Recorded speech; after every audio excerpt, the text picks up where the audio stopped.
Hello, good morning. Hi, chat. Hey, Leo's best in chat. And Veggie Bear, no, you can't stay because you're on your way to the dentist. Enjoy the stream. Thanks, Veggie Bear. Enjoy your visit to the dentist. I hope it's a good visit.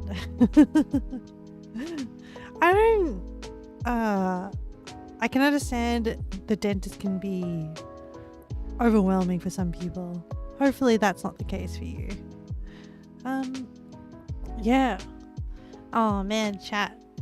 I'm tired. Normal hygienist checkup stuff. Oh, good.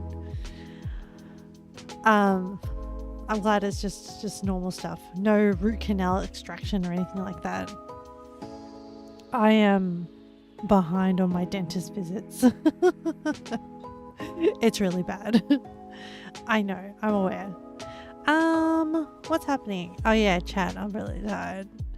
So, what was it? I went to sleep late yesterday because I managed to edit one video, one short, and I was attempting another one. And it just wasn't turning out. And then at 1 a.m. I just like called technical, just called it and was just like, it's fine. Let's just go to bed. But I didn't go straight to bed. I did a bit of scrolling. Oh no. So today I'm a bit tired, but I did go to Pilates, and then I came back to Pilates, and then I was like, I'm still tired. So I took a nap in the morning. Either way, I have coffees in my hand now. I will take a little sippy sip. Oh, that's hot. I probably shouldn't have used like 100-degree water to make up my long black. I have my water next to me. What else do I need? Okay. Oh, I'm excited. This is the first Minecraft stream since I've been back. I do miss Minecraft. I'm also excited to see where I'm up to. Enough time has passed that I've kind of forgotten where I'm up to, and I did not plan exactly the exact blocks that I would make today. So we will be being a little bit dodgy today. We will have to use the tutorial. I'm just checking my notes now, because normally I write up notes on my iPad to be like, oh, this is what we're doing. The last set of notes was about the balcony, and the timestamp was 2056 and 2053. But I feel like we've progressed a lot since then, just purely by looking at the tutorial and building. Hello, Tidy. Are you lurking again today? You have your little lurky emote. hope today's a good day for you. Yeah. Well, let's just get into it. I'm ready to settle down. Your most used emote probably. Good thing it is a cute lurk emote, right? Like honestly, that emote, I love it so much. The like half sticking out, the little arm, the little eyes, the little blush, the little cute like ponytail just sticking out to the side. Oh my gosh, she's adorable. Whereas like this yes one with her monobrow is just like, they're all funny. They're all my babies and they're all funny. And oh yeah, the latest ones we have are crying, which is not the cutest, but it's kind of funny. I tried to do like a watery eyes thing, but I think like the hair was too big. Oh yes, and the Pat one is pretty cute as well. With Pat. Bop bop bop bop bop. Little face. And yes. And the hyper clap. It's like she's got the jitters. The clap one. And she's like hyper speed. I probably could have made her hands a bit bigger. And then I also have one to express anger, the table flip, which I love how angry she looks. I'm not the best emote creator, but I love them all because they're my babies. All right. Let's just Minecraft today. Hey Leo, are you lurking today? How are you today? How's the lo-fi chat? Are you feeling distinctly enough? Is there enough lo-fi? Lo-fi good? You're editing something. Yay! Is this for your channel? Or did you pick up a job or what's the editing? What's the project? Another channel. Oh, for someone. Not quite. Okay. You're helping someone else out? A short or a long form? Kind of. Okay. You're kind of helping someone else out. Feel free to tell me. Oh my gosh, I did not update my quest text. Castle build is what we're doing today, and wow, we were so injured last time. Now I can get rid of it and just type healthy.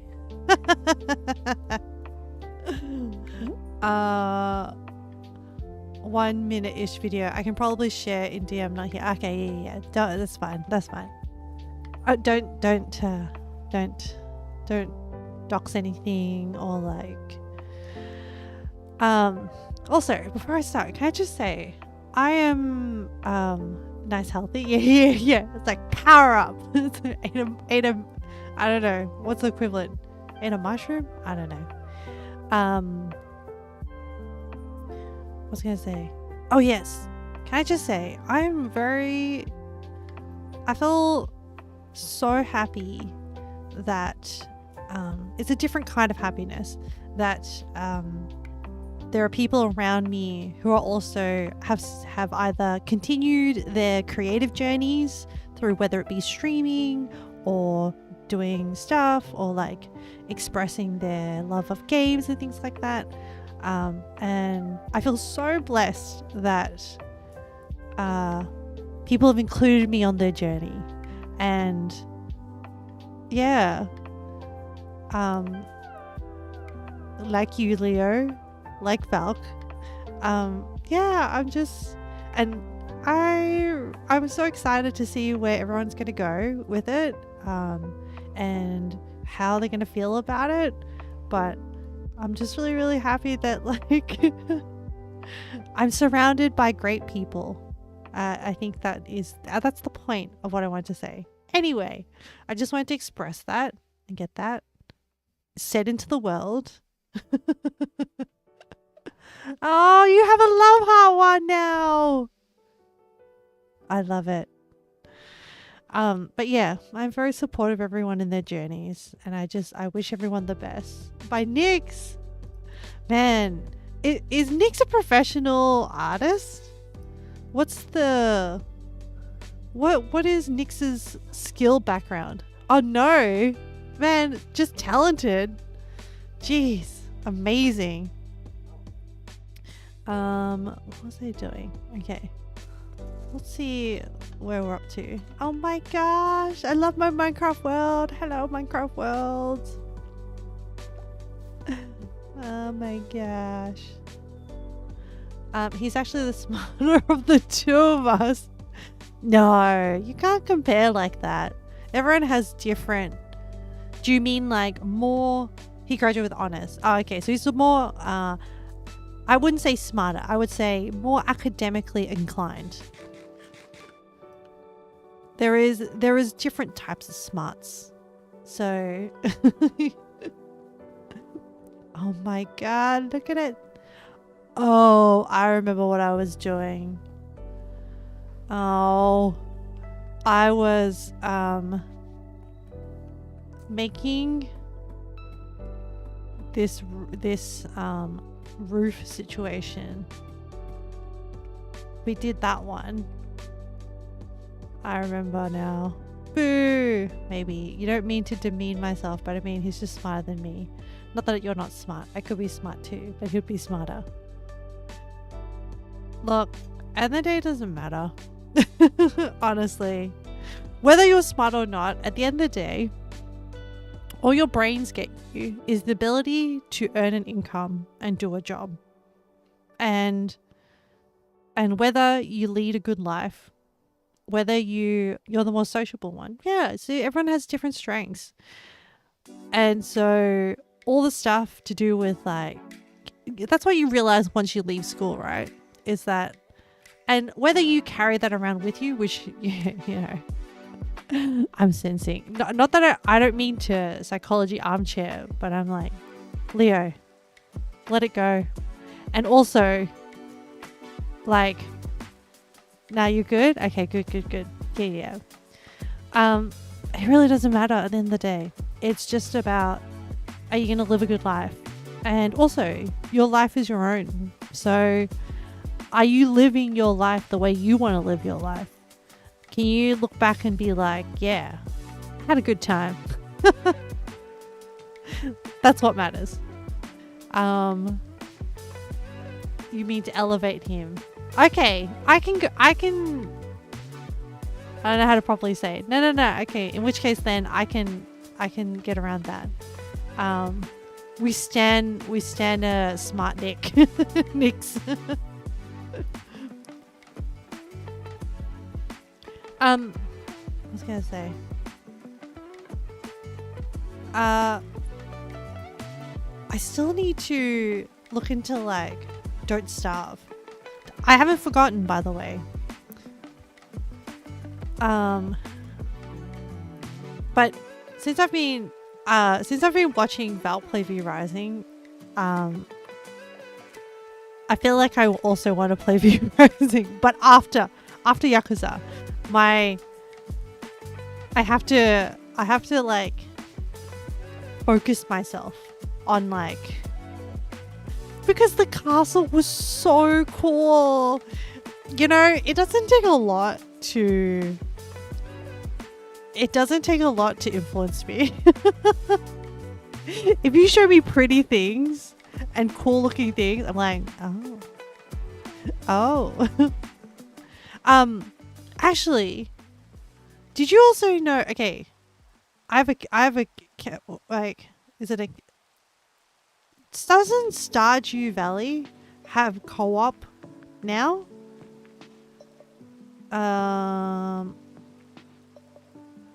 like, so the other thing with Don't Starve is that it's kind of, you've not played Stardew would want to, okay, because the thing with Don't Starve is that, okay, the graphics is a particular very cool gothic art style, very Tim Burton, that kind of darker art style, which is kind of cool, but not super cute. Whereas Stardew Valley, super cute. So this is my counter proposal. What about Stardew? Hang on, let me look up the Stardew Valley wiki. Multiplayer, optional game mode in which 1 to 8 players can join the same world through split screen, over LAN, or by IP address. Available on PC. The player who created the world is the host, and the other players are farmhands. The host has the save file and can play in both multiplayer and single player. If the host isn't online or the farm isn't currently open to other players, then farmhands can't access the world. Oh, okay. So it's not... Let me see if you can afford it. Oh, no. Oh, okay. Are you saying that you already own Don't Starve? We can do Don't Starve. Stardew.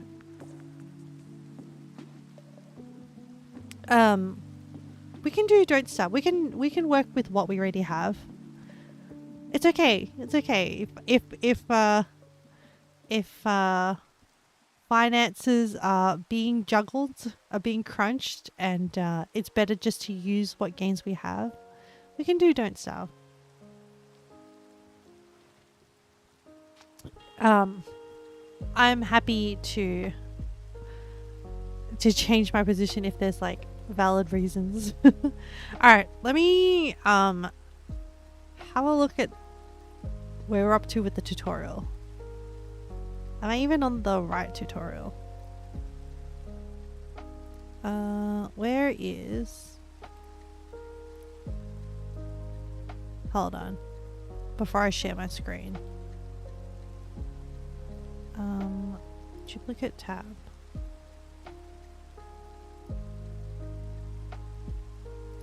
We can do both. Looks like Stardew is not much, but will take me a bit of time to see if I can comfortably afford it. Okay, don't... It's not urgent. Don't... Do not.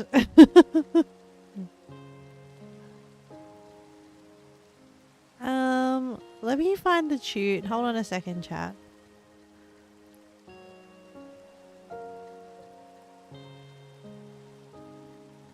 I don't want anyone to be under financial stress.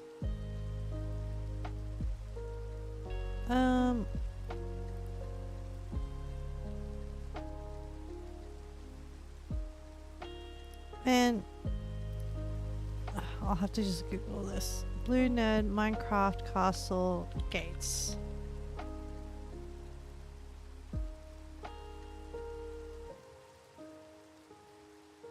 That's what I'm looking for. I need to figure out how to build this. I need to review the section that talks about the roof cap. It is time.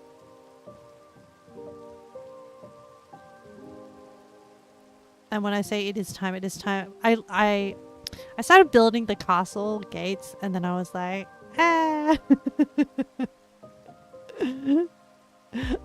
I'll just leave it. But no, it is time now to tackle it. Where is my properties?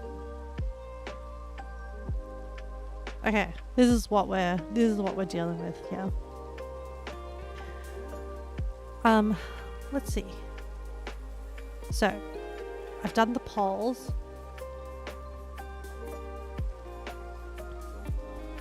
One. Oh. But we're going to do it in our colors. 2, 3, 4. Okay.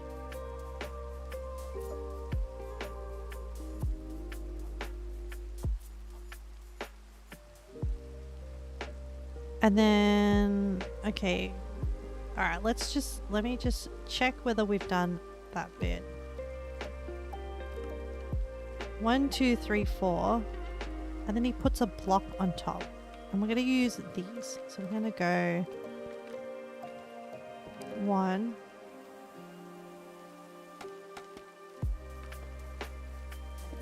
2,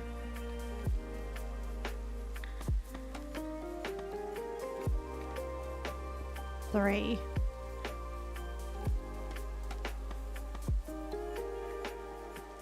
4. Okay. It's down on the ground before we... It's going to be a lot of this today.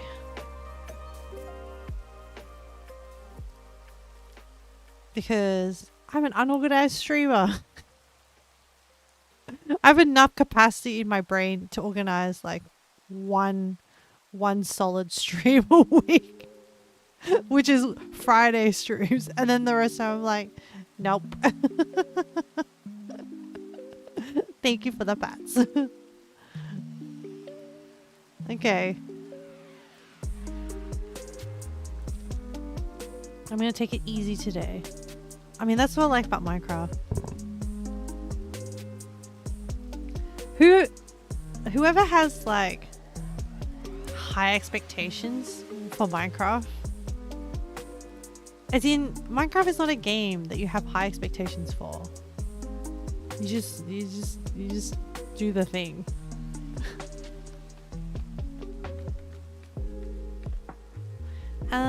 Okay.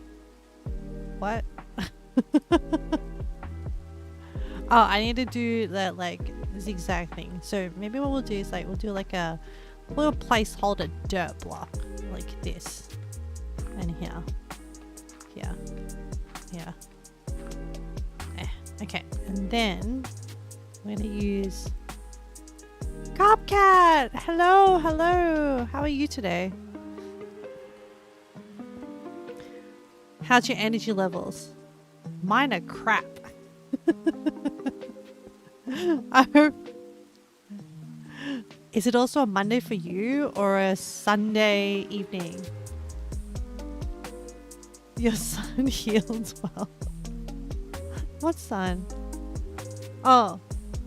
My thumb. You're like, whose son are we talking about? Your thumb. Wait, I don't think you've told us the story about what happened to your thumb. What happened?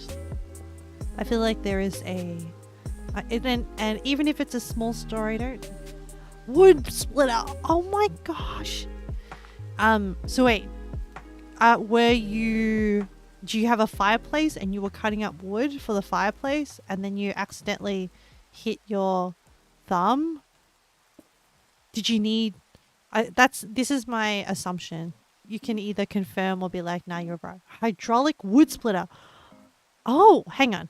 Okay, so I'm so sorry that you're hurt, but also at the same time, my brain is like, what is a hydraulic wood splitter? I need to look this up.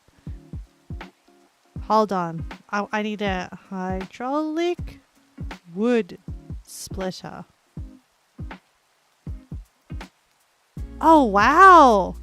This is a thing that does... Yep. This is a thing that... It's a machine that exists. Gas-powered hydraulic wood splitters. Electric hydraulic wood splitters.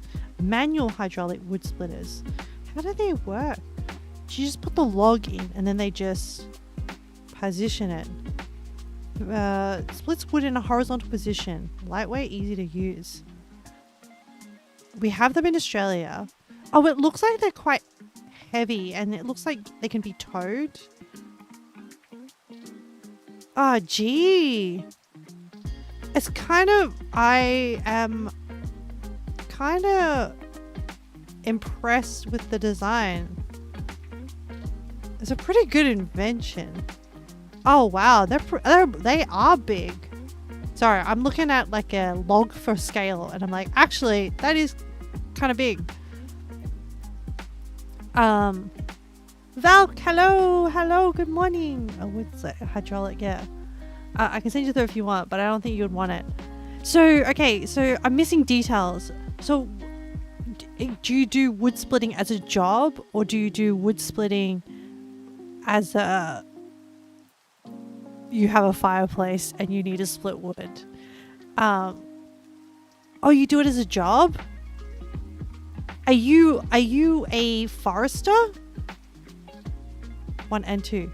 I know. I've talked too much and there's a delay and chat response and now I've forgotten what I've asked. You do it as a job and you have a fireplace. I assume that's what I said. Okay. And so do you want the photo or not? Is this a photo of the wood splitter? I don't know if I want the photo of the thumb.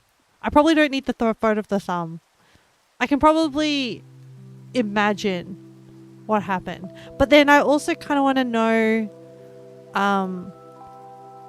where your nail came clean off. Oh, okay. I think I have more fun from envisioning the injury. Should we put that in as an injury in Minecraft? Oh lordy. Bertie Bear on public transport where you didn't charge your phone. Ow. Kafka playing IRL Yakuza losing nails. Yeah. Your skin detached from the bone. Wow, that would have needed... Okay, I don't need to see the photo, but I am very, very curious about this injury. So your skin detached from the bone. Oh, okay. So you kind of like stripped your muscle off the bone. So did your bone come off, or it's still, you just stripped the skin off? Okay. And you would have needed plastic surgery for that, I assume. Did you manage to get to a plastic surgeon in time? I assume they were able to reattach, push it off the skin. Wow. Oh, there's a word for this. There's a word where it's like, I found that. You send you a heel photo and you check. Okay. Oh, degloved finger. Yes, that's the word. Thank you, Birchie Bear. I'm gonna add that. Finger. Healed photo is fine. Healed photo is fine. We can deal with the healed photo. But you might probably want to spoiler. Well, it depends on where you're sending it. But yeah, if you're posting it, you probably might want to like cover it with a spoiler thingy. How do I do that? Are you sending it into Discord? Oh, don't have you added? Huh. I don't know. It's fine. Working out the logistics of sending a photo online is like, don't I have you added? Yeah, if you do, you can send me I'm curious to see a healed thumb photo after a degloved finger injury. Yeah, you can just DM it. Okay, so now this opens up like I walk away for 30 minutes and I come back to trading injury photos. Not degloved, yeah.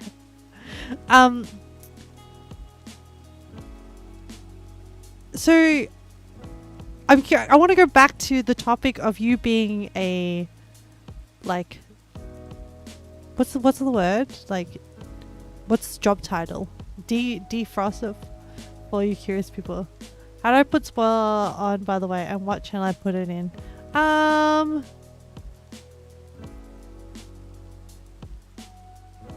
Maybe just general. And how do you add spoiler? Does anyone know how to add spoilers on Discord when you send a photo? I'm terrible at tech help.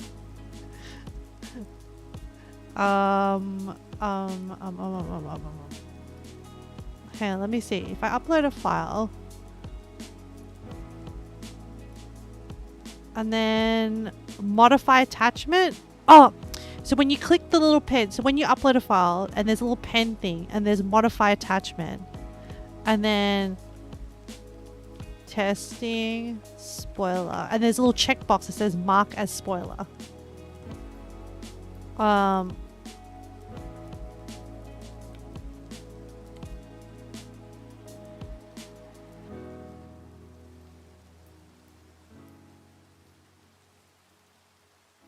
And I sent I sent a screenshot of how to do it. Uh, there should be an eye icon. Spoil and upload is a checkbox. Oh, you can't send. Look, we can troubleshoot. We can troubleshoot more later. I'm not very good at troubleshooting while on.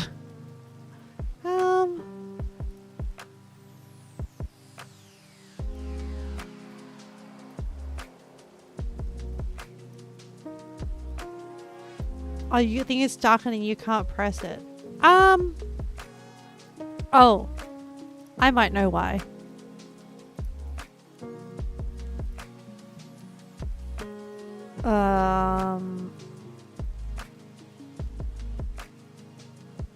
Hold on a minute.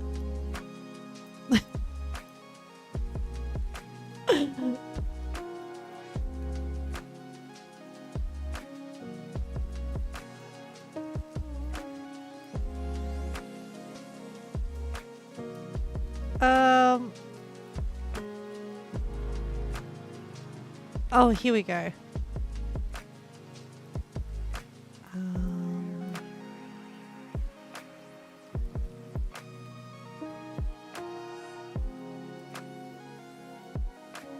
Okay. Can you try again? I tried to do a thing, but I don't. But I'm a terrible admin. Let's see if this works.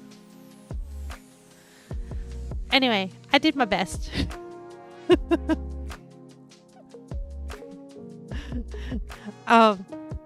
Hopefully it should work now.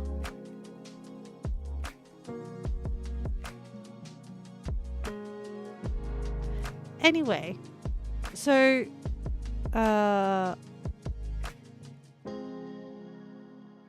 my lumberjack chat, you're right, is here. Bye bye, Betty Bear. So going back to your job situation, if you are a lumberjack / person who works in the forestry business and fish lobotomy, what? That's so random. What is fish lobotomy? I have questions. Well, actually, I should honestly just find a YouTube videos about forestation and how like fish lobotomy in general.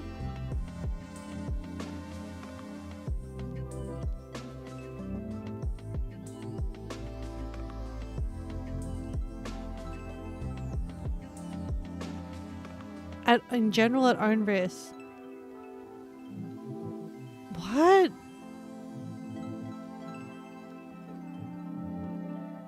You'll have to explain context because I don't know whether fish lobotomy is a reference or whether it's a job. Okay, at own risk on Discord. Okay, yeah, alright. You should actually type. You should actually type what it is.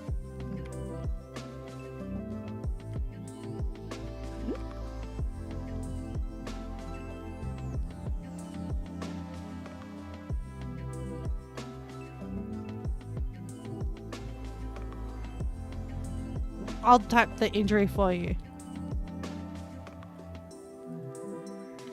Just in case other people are curious.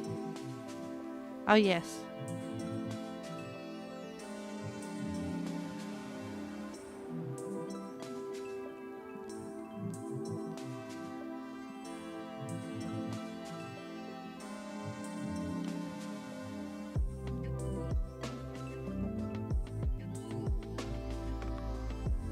Why did you send a fish lobotomy? Oh, wait. That finger is not a healed finger. That is a bloody finger. Oh, it's not. I mean, yeah, it's really, really gross.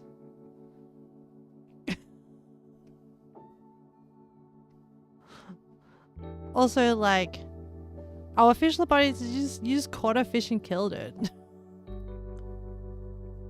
I should probably...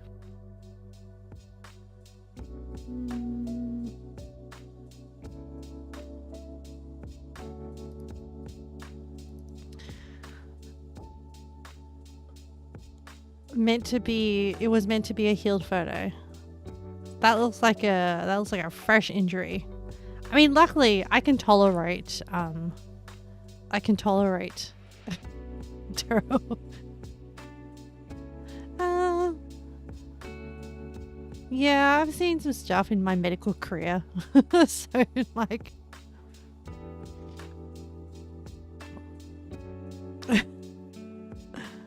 yeah, you should probably. Do you want me to let me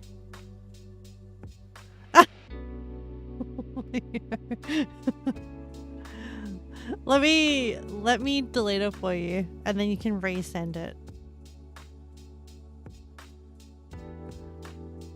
Because it is a bit gory. I did look at it, but it is a bit gory.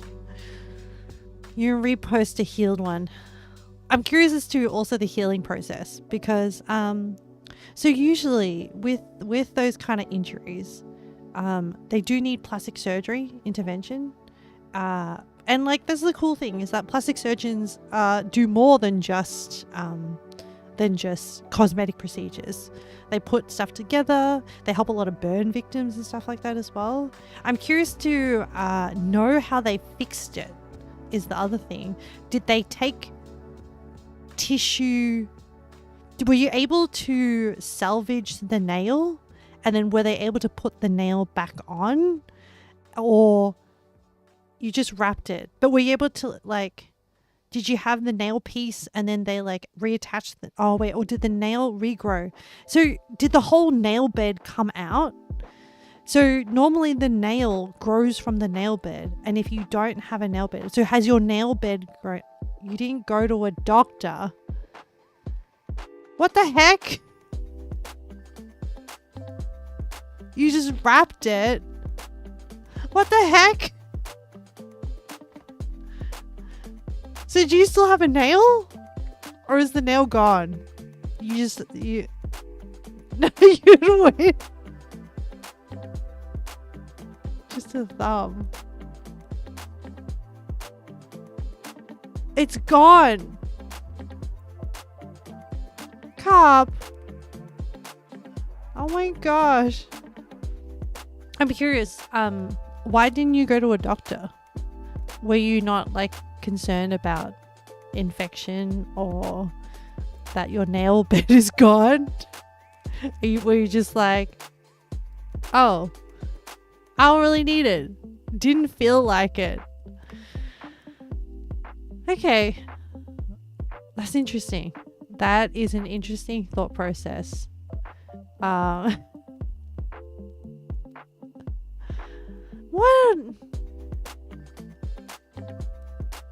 I'm just trying to think, okay, what do you need your nails for? I guess for like nails on your pointer finger to like open cans. They would have taken all day. The wait time here is like 10 hours, you think? Oh, really? Oh. Okay. Rough. And hang on. So you sent the photo. The healed one. Oh, wow. Okay.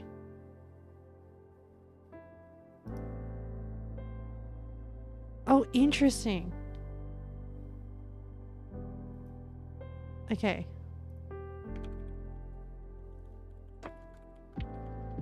It's...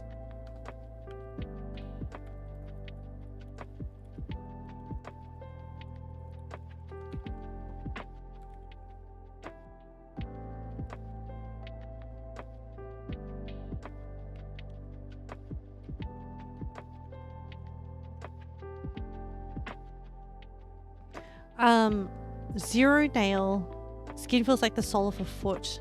Oh, so kind of rough and stuff. Interesting. Does it hurt? Is it sore? And would you... A lot. Okay. It is sore. Is it still painful? How long has it been? I am so curious about this process a week or two, and it's already healed that much. That's actually pretty good. Also, I have to say, it's actually quite clean.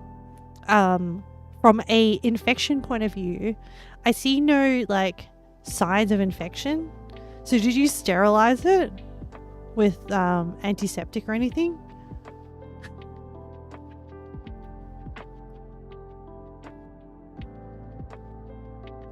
And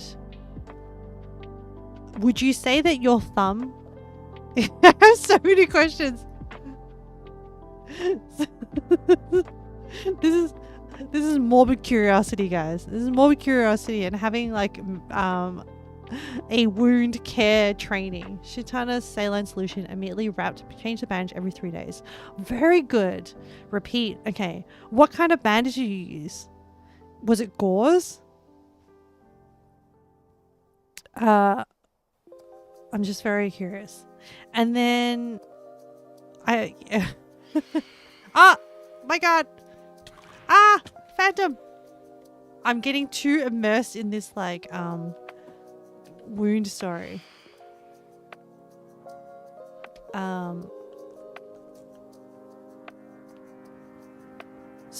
Non-stick pad wrapped in gauze with paper tape. Oh, very good. Non-stick pad, very, very good. Cleaning saline, very good. Constantly keeping it clean, and also like the saline would just like wash out any debris and stuff. I'm very impressed that it didn't pick up any infection. Non-stick pad is very good because every time you change it, you run the risk of like causing more trauma every time you change the bandages. So a non-stick pad is like very, very useful. And paper tape to keep it all together means that there's not too much compression going on. I'm impressed, actually. That for the first time, you can imagine how that went. Oh yeah, as in you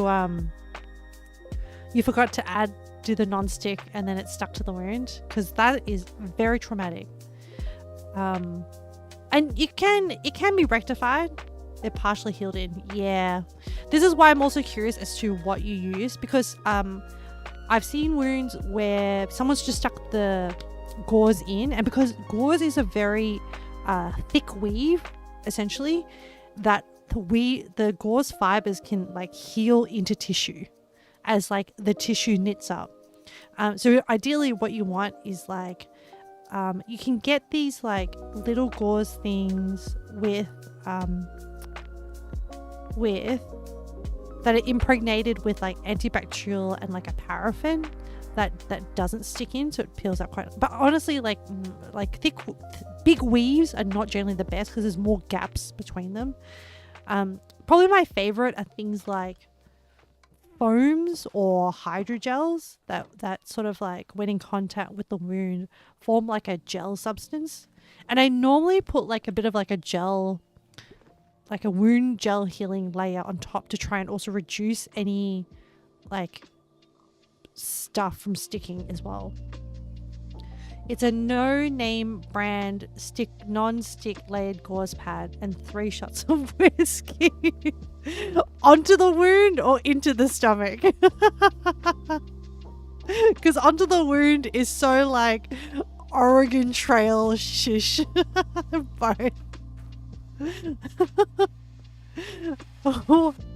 What kind of whiskey are we talking about here? Are we talking like Johnny Walker, or are we talking Jim Beam? That's so funny. You know, in a pinch, it kind of works because it is alcohol is essentially an antiseptic, and it is what they used in the old days. I just don't know. Like, you know, there's better options in modern medicine now, but 100% isopropyl alcohol and vodka. It wasn't actually whiskey. Ah, okay. You called it whiskey for effect. In a pinch, you know, that's like what a MacGyver situation that you like put together for your thumb. But I mean, I'm glad to see that it's not infected and that it's healing well. I probably, in the same situation, would prefer to keep my nail bed. So I'd probably like try to salvage it and put it on ice and take it to the plastic surgeon to see if they can reattach it. Is your thumb like still the same size, or by losing some tissue, it's a little bit shorter now since it's healed? Obviously, the shape is not the same, but I'm curious as to the height. The nail was a thrown in a pile of chicken shit. I think it was hanging on, but like a thread, so you ripped off. Ah, gross. The ripping off thing sounds like. Sounds gross. Okay. So, did this happen while you were at work? Is your job, are you employed to do this thing? And what did your work say? Were they just kind of like, was your work not like concerned? Because it's kind of wild. Like, if I was working with someone and that happened, I'd be like, holy crap, we gotta get you to a hospital or something. Came back the next day, or you're fired. Oh my, can I ask what country you're in? If that's not over, you don't have to answer me. Because like, Canada, I thought there was like, universal healthcare in Canada. I am very curious about this. And like, I thought there would be... The wait time is 10 hours. Okay. And there's no like, so in Australia, all jobs have to have, like, are you hired on a casual basis? Or are you like a part-time, full-time employee contract kind of thing? So in Australia, we have full-time employees. Okay, so you have like full benefits. I don't know, does Canada have the same system as Australia, where you have, as a full-time employee, you have sick leave, you have sick leave, you have like time off, paid time off, and things like that? Is that a system that happens in Canada as well? Because like, oh, you ran out of that. Oh, that sucks. So in Australia, we also have something called work cover, which is essentially, there is the employer is required by law to pay for an insurance policy that covers the employees if they get injured. And so, for any injuries, therapy, etc., whatever they need. And so that is required by every single workplace in Australia. So something like your case would have fallen under that. You ran out of that, although they did provide you the whiskey bottle. Turn off the bottle, that's where I get it mixed up. Oh, okay. Man, your workplace sounds like it is loosey goosey. Autocorrect is struggling for you. Okay. Yeah, your workplace seems like a rough and tumble kind of place. Do you enjoy working that job? Like, I'm assuming it's an outdoor job. And like, what is your job title? Are you a lumberjack? Are you a park ranger? Are you a, like, it's horrible. It pays like $100 an hour. Wow. I assume because there's like hazard pay involved for things like breaking your thumb or injuring your thumb while during work. And how long have you been doing that job for?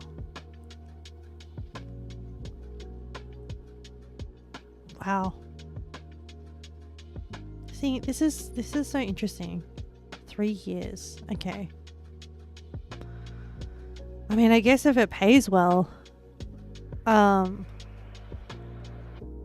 would you consider changing jobs, or you're pretty, like, even though it's pretty horrible, you would just keep going? You would consider changing your job.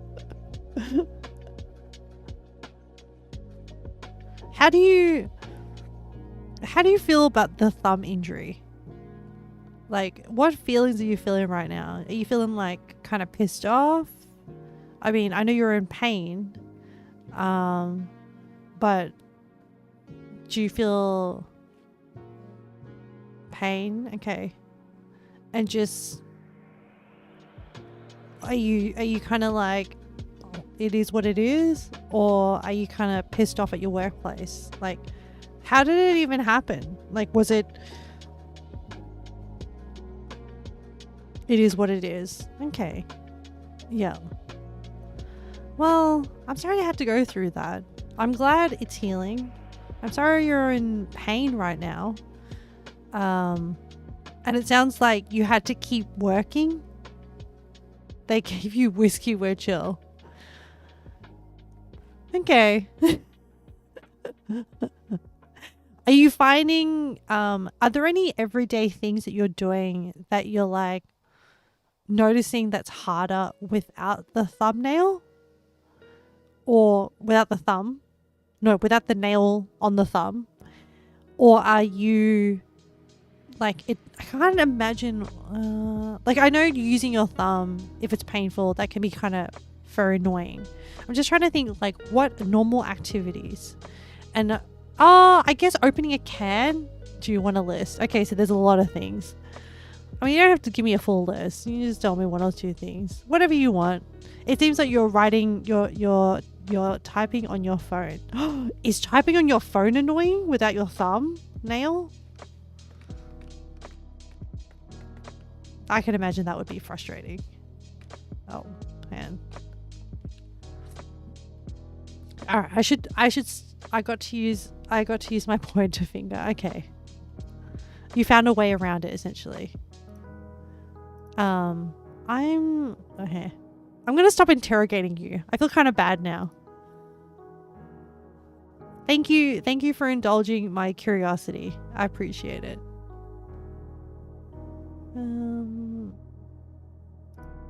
Okay. I think I'm just checking what next I'm doing on Minecraft.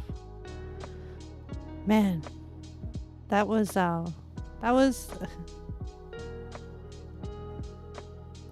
for the past 30, it's all me. It's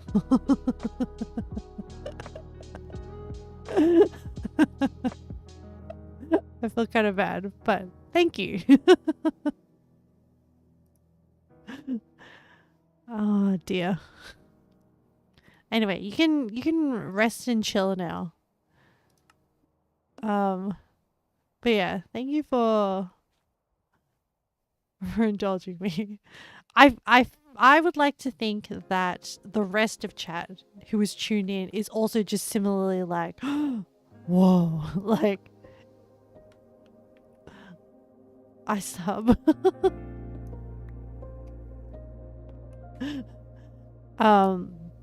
Is also similarly like curious, I think. You subbed.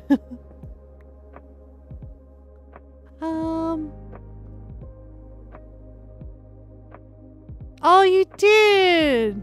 Hang on. Did I not hear a message? You have a little like oh, my alert's not working. Did I see it? Did you do anything and then I missed it? But I can see you definitely have an icon now. There's no alert, no animation. Oh, man.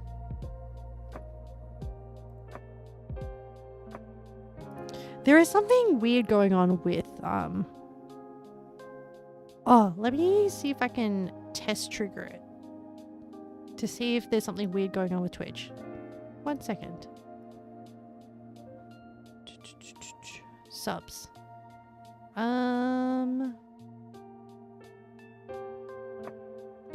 Send test alert.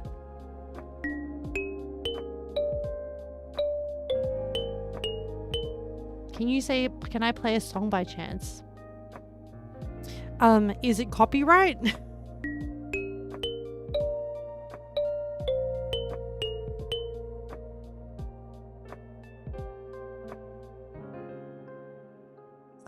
Is Miku copyrighted? Probably.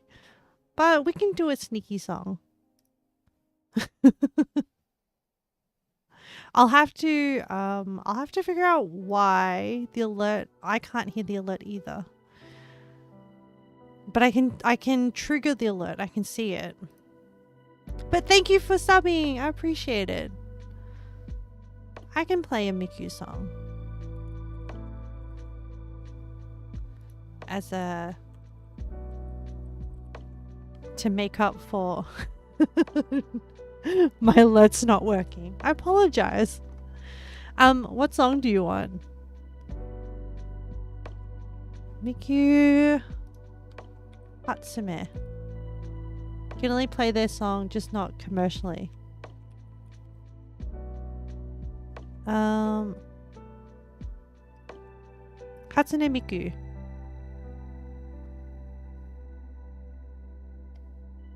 I do like Hatsune Miku. I feel like this would be more or less count as just playing it for a friend group.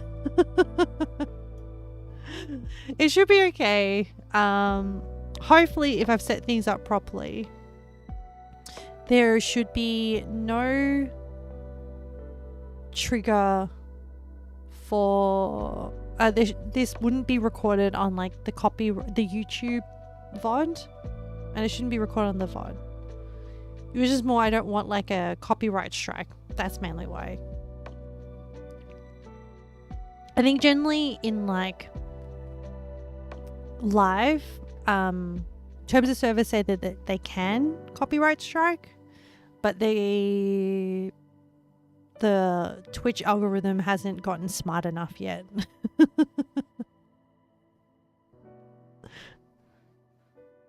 Oh, I wonder whether... Is there a particular song I just like searched up? The most popular Hatsune Miku song.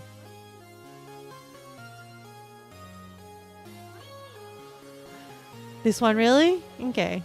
Well, let's just enjoy it for a moment.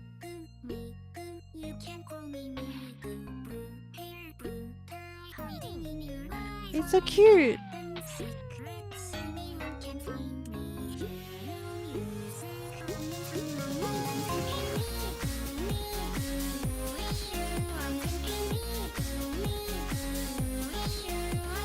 Do not play Rabbit Hole.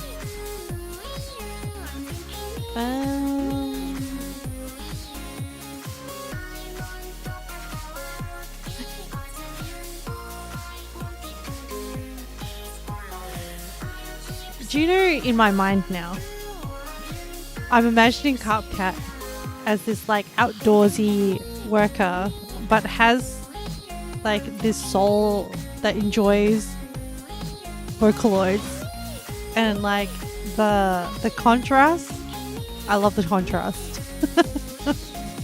Who's like mesmerizer.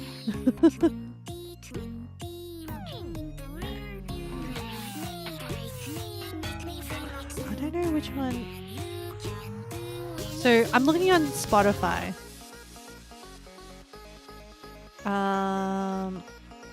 Oh, you want Mesmerize is the good one. Is there there's a few versions of Mesmerizer, but is there a Hatsune Miku version? Oh, this one. Wait, I'll let Miku this song finish, and then I'll play the next one. This song is a jam. Hey, Jace. How are you? It's been ages. Yes. We're just vibing out. I'm risking the copyright gods to just have a moment. But I'll let it finish. You know, you're here for the vibes. I hope you've been well. I hope you've been well.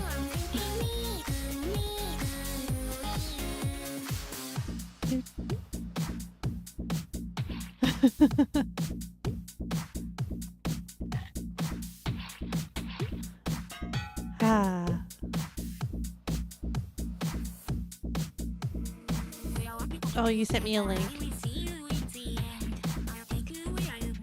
Oh, yes. I'll play that one next after this one finishes up.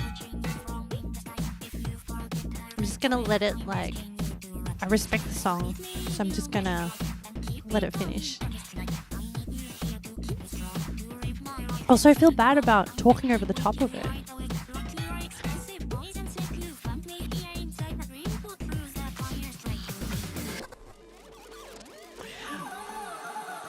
I would love to go to a Miku event, but apparently the tickets are very hard to get. Okay. And then I'll play Mesmerizer.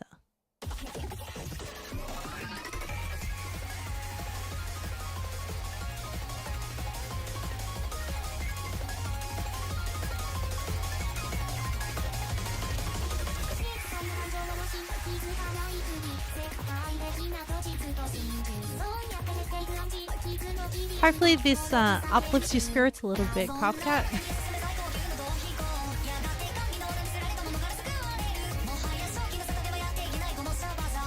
Alright, well, it pisses me off if I talk over the top of it because I have things I want to say. So, people who are really into Vocaloid and Miku, Hatsune Miku, do you ever get the urge to learn any of the crowd dances with the light sticks? Or is that just a me thing? Because I now own light sticks for idol events. They're pretty fun to do. So do you do them?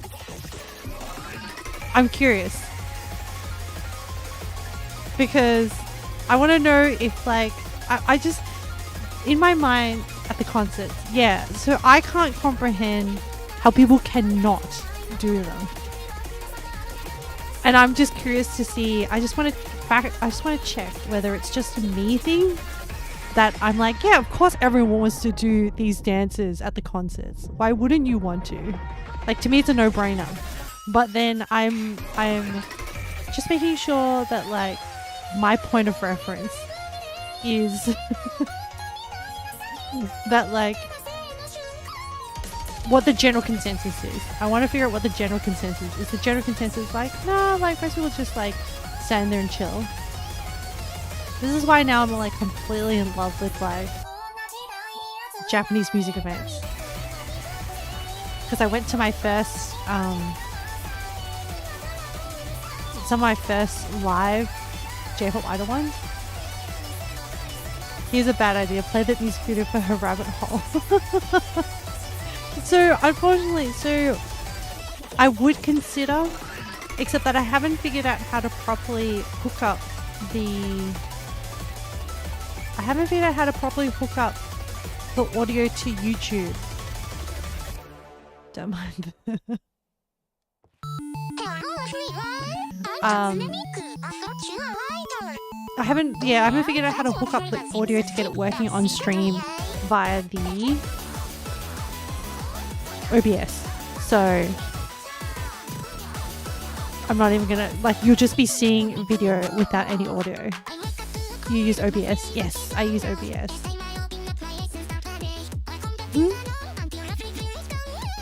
Why are you shocked? Doesn't everyone use OBS?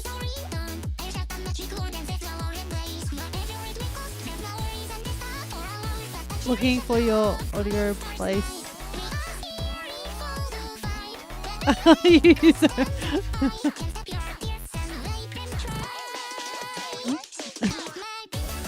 The 2 was meant to be the. You use the OBS. Yeah. Yes, I use OBS to manage my streaming. Yep. Are you interested in streaming, Copcat? I think I am gatewaying everyone into streaming as well.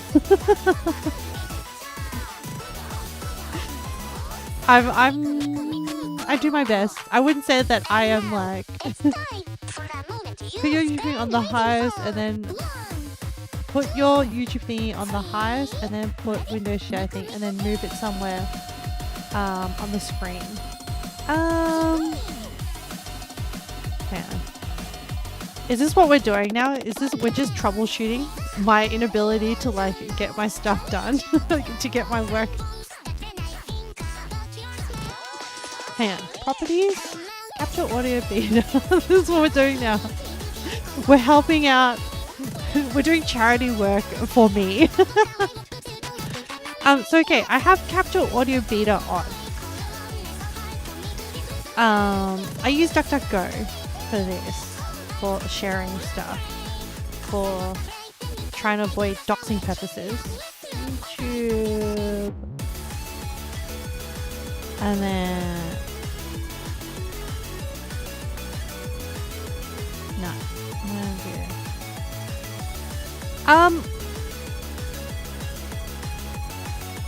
Well, I kind of want to know if I'm able to play stuff.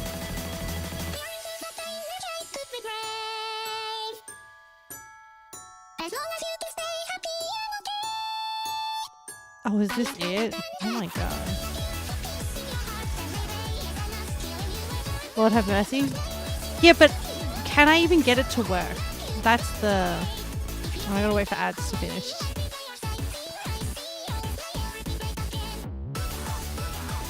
Okay, so it's loaded.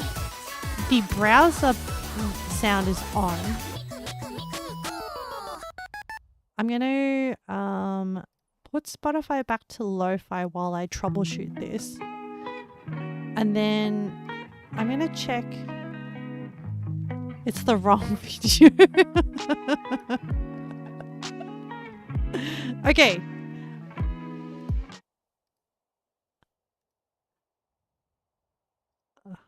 Okay.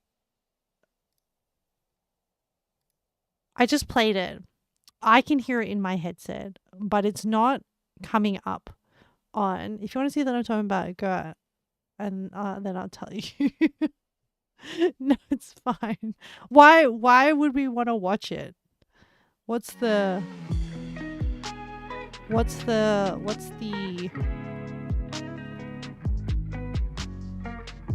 so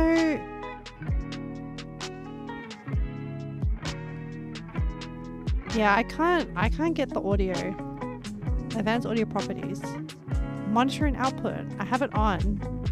It's there. It's just not. It is not transferring through.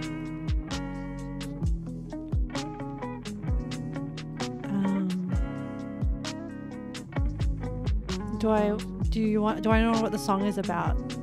Rabbit Hole. The video of it explains what the song is about. I can do that off stream. I don't need to do it on stream. Anyway, that is as far as my ability to troubleshoot this is. Good, do it off stream. Okay. I'm glad you approve. I'm also kind of annoyed as to why my alerts aren't working. I don't want the liability. Such a responsible chatter. I appreciate it. What's gonna do? But I'm kind of peeved as why my alerts don't work. And the alert sounds don't work.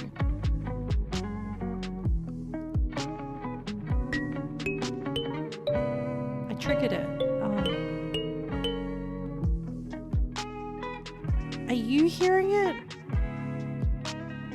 Advanced audio properties. You know, the annoying thing with OBS is that, did you hear alert sound? You heard an alert sound. Oh, but it's not coming through.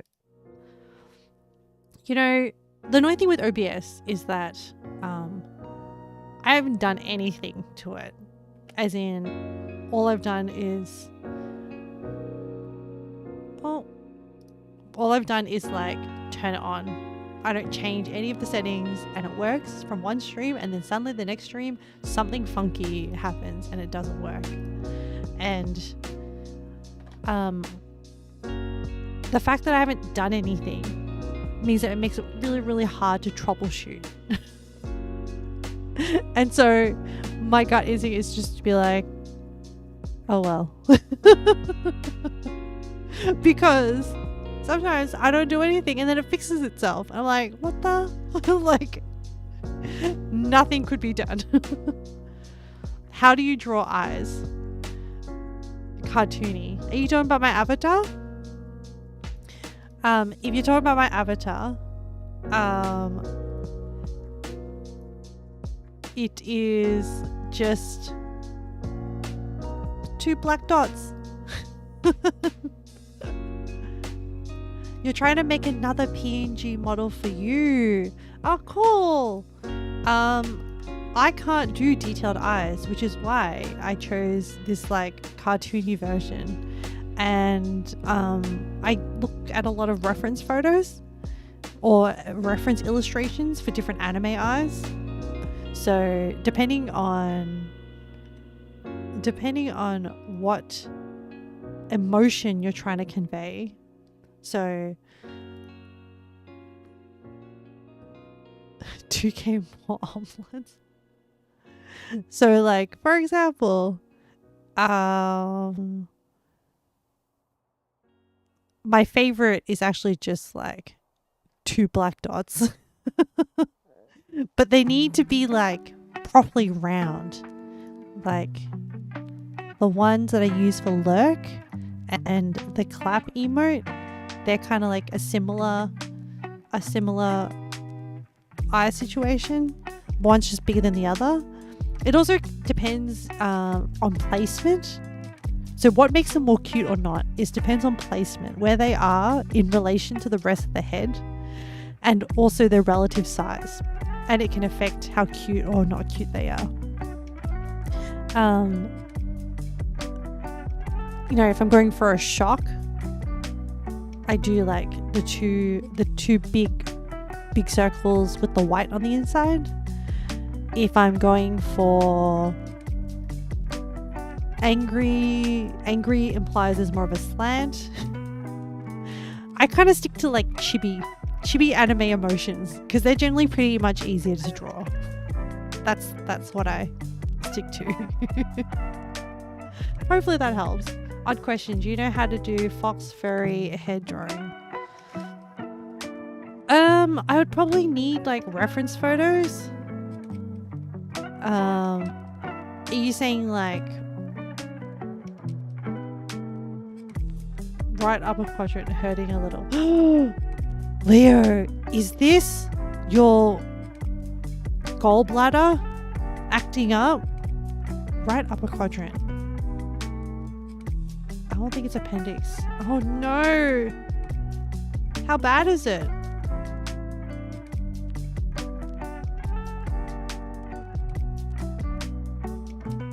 Yep, up her right abdomen, just below the ribs. Uncomfortable. Do you feel any other symptoms? Nausea, vomiting? Or do you feel feverish?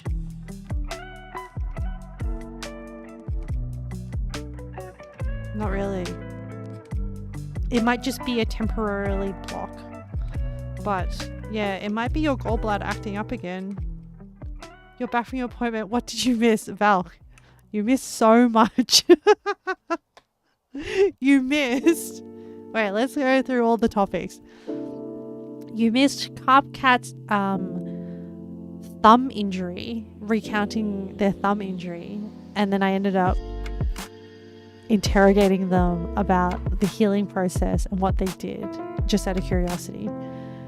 You missed them subscribing, but then it not affecting my alerts and I didn't hear it. So we made up for it by listening to Miku songs. Then they were like, you should play it on YouTube or on a browser. And then I was like, I don't know what's going on with my OBS. Then we went down like an OBS troubleshooting rabbit hole. Oh, pun. Not Miku. What? Why not Miku? She's really cute.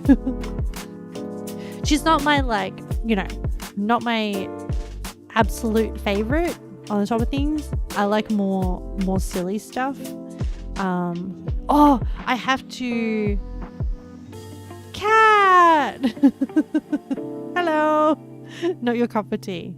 Oh, can I spruce this band that I saw, this Japanese band that I saw in Japan? Is that okay? Because I went to their live event and it was so cool. Okay, and look, I can appreciate that they won't be everyone's cup of tea, but and I've talked about them before, but hang on. I probably only have like one chance to sell you on them. So I'm gonna find like my favorite song. And then I'm going to drop it in Discord. But I'm also going to chop it in my chat. Okay, I've talked about them before, but I want to talk about them because they're giving me so much joy, okay?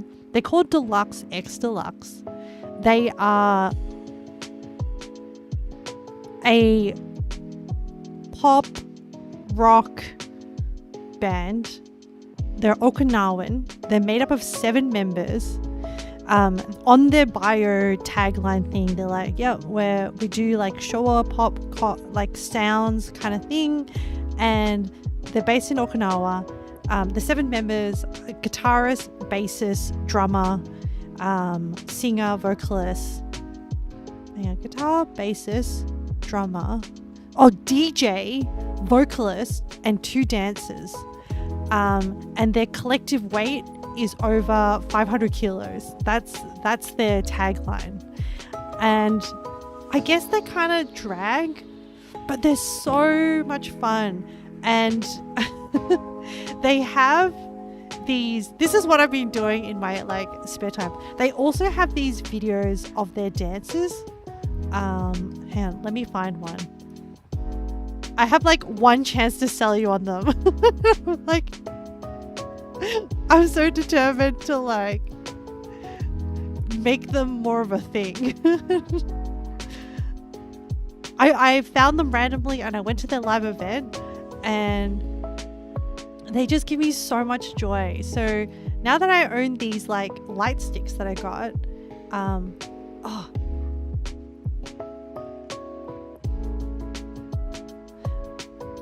hang on. So their 2 dancers also record these videos where they that you can follow their dance. So I will dance in my living room with these light sticks to these dances. And honestly, it's just like, it has given my life another fun thing to do. So like, I could never sing their songs. And like, the guitarist is like, their live music is insanely good. Like, I don't know what the music lingo is, but they can like shred very well, like awesome. I don't know, it just fills you with energy, and I'm just like, man, I gotta like, just in case if you were looking for an energetic Japanese band to vibe out to and you're into like city pop but like more energy, not just lo-fi, please check them out. And if you're into like the intersect of like choreo stream when I wish. You're kidding. maybe like if one day I save up enough money to get like a VR thingo, then maybe we can do like choreo stream in VR. How much fun would that be, man? So like, I don't know. I just have all these like ideas of like feelings that I want to do for stream. I have to like, I'm really sorry, but can you say get out of my sandwich? Do you oi, get out of my sandwich. Do you need me to deliver that as like a, you know, do you want it in a really Australian accent or just my normal talking voice? Like, oi, get out of my sandwich. Oi, get out of my sandwich. That's the Australian. Did I give you what you wanted? If we're going fully Australian, so guys, the word cunt is quite commonly used in Australia, so please don't take offense to it if I use it. I don't use it often, but to do it properly, to do the Australian accent credit, I'll have to drop some swear words in there. So if I was really going to do it in true Australian, it'll be, oi mate, get out of my fucking sandwich, you cunt. And that's the whole Australian bit. But it's said more in like, swear words are said more as, you know, colourful monikers as opposed to like actually offensive stuff. You're dead. Look, I can turn it on if I have to. It's not my usual mode. What's a good mouth to draw on? I am a little bit concerned about, well, I'm curious but also concerned about what art you're producing, because I feel like it may come out of left field. I don't know where it's heading. I don't know where your artwork is heading. What do you mean what a good mouth to draw on? Like what style of mouth? I mean, for my characters, I generally just do like I mean, it depends on, once again, what emotion you're trying to convey. I don't mean to make it more complicated than it is, but unfortunately my brain always asks for like context. A general, like, if you're talking about in relation to that phrase, generally just like a round mouth or like an oval mouth. Kind of like, hang on, let me see if I can do it with my PNG. Whoa! You posted a photo in general. Okay.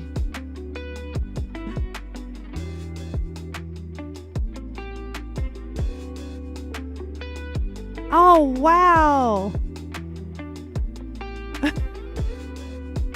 I am so impressed with everyone's like creative pursuits.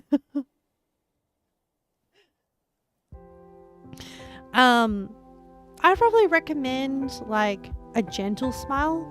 It depends on like what kind of vibe you want to portray with your PNG, I'd probably say. Oh my gosh, I never thought that this day would come where I would be giving other people advice on artwork. I am so chuffed. PNG Tubi. Yeah. So this is why I like and it comes down to personal preference and what you want to convey, like as your general vibe with your PNG. It's like, and then you apply your like your own. This is where art comes in. You apply your own artistic eye to it, because it's like, oh, does that fit the thing that you want to like, that you're trying to convey? Like does the you know, shape work, that kind of thing. Yeah, I feel like you end up doing a V. Oh yeah, that works too. yeah, like, do you want to be more cute and demure, or do you want to be kind of like sort of like a stronger mouth? Yeah. I mean, there is no right or wrong. This is where you need to like listen to your artistic voice. as pedantic as that sounds. Okay, hang on. I need to provide myself some supports. Wow, chat. Anyway, I hope I have convinced you to give Deluxe Deluxe a go.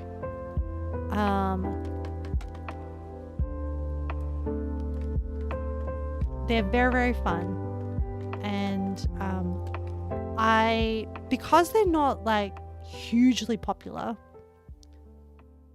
you've never drawn before like maybe a week now. Oh, are you saying that this is your first like PNG drawing attempt? Really? That is crazy. That's cool.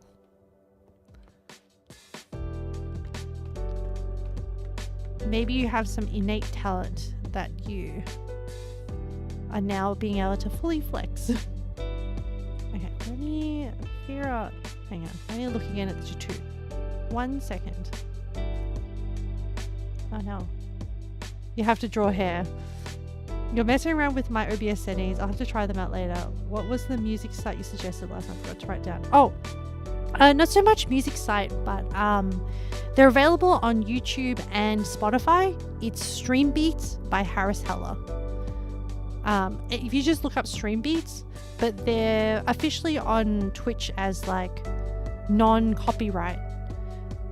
I actually do watch quite a bit of Harris Heller's content as well. They provide like resources and tutorials for streamers. He also goes under, I think his YouTube channel is Senpai Gaming, but he provides some pretty valuable resources, and I do find him as a trustworthy source of information, so I do recommend. Okay.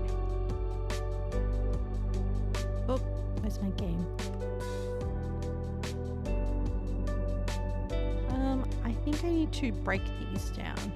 I know, for now I'll just like leave them be. I need to place... How can I break this without killing myself? Awesome, you're welcome. Yeah, so whichever... I know some people use like YouTube Music. Oh, let's not fall. And some people use Spotify. I use quite a bit of Spotify.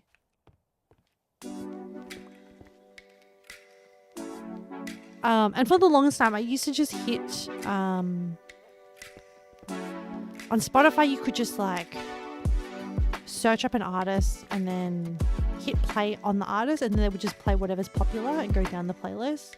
But then I found that it kept going kind of rogue, and so I've now created my own playlist for streaming, where I just chucked a bunch of they have so Stream Beats have a few different vibes of albums.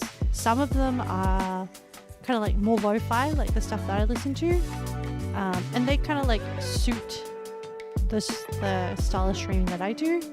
And then there are some of them that are more hype.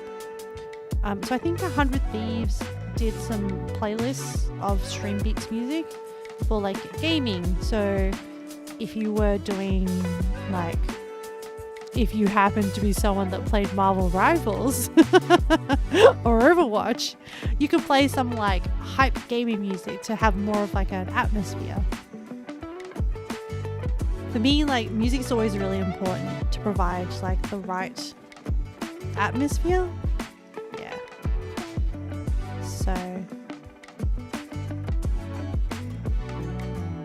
you want to find a good balance between having chill background music and in-game music. Yeah, and I think it depends. Like if you're building like a more of a building game, then like a chill background music is good. For things like Yakuza, like when I'm playing it, I just don't, because I just want to let the game shine.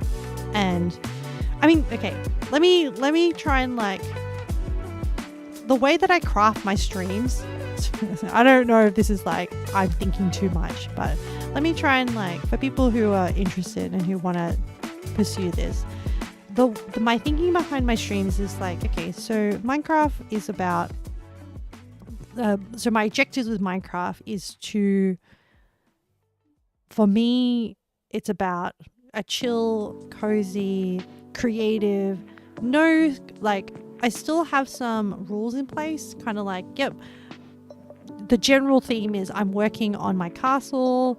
I've, built in little like injury things for like the whoops moment when I injure myself, because I've done that because it's kind of like I feel a visceral reaction when I fall off high places or hurt myself in Minecraft, and that sound just triggers something in me. And so, and whenever I roll the injuries, it gives me that little hit that I get when I roll dice when I play role-playing games. So that's why I do that. And then, yeah, so the main thing is like to have the chill music to keep you company and just kind of like give the energy of like, those like live lo-fi channels. I wanted to do something like that energy, and those like cozy kind of vibes. With my Wednesday ones, where it's always like, I always try to, well, for me, it's like kind of like a life gaming goal that I want to try and experience as many games as possible.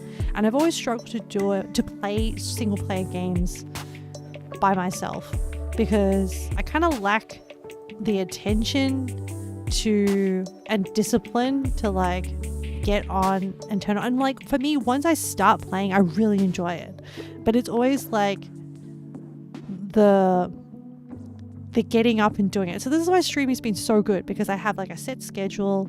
I have to turn on streaming, and then I just choose what goes into that space of time, if that makes sense. And so like, I'm just so happy that I like finished Dredge. I finished, what was that other horror one? Iron Lung. And then we finished Man of Medan. Like, I have not finished this many games in so long.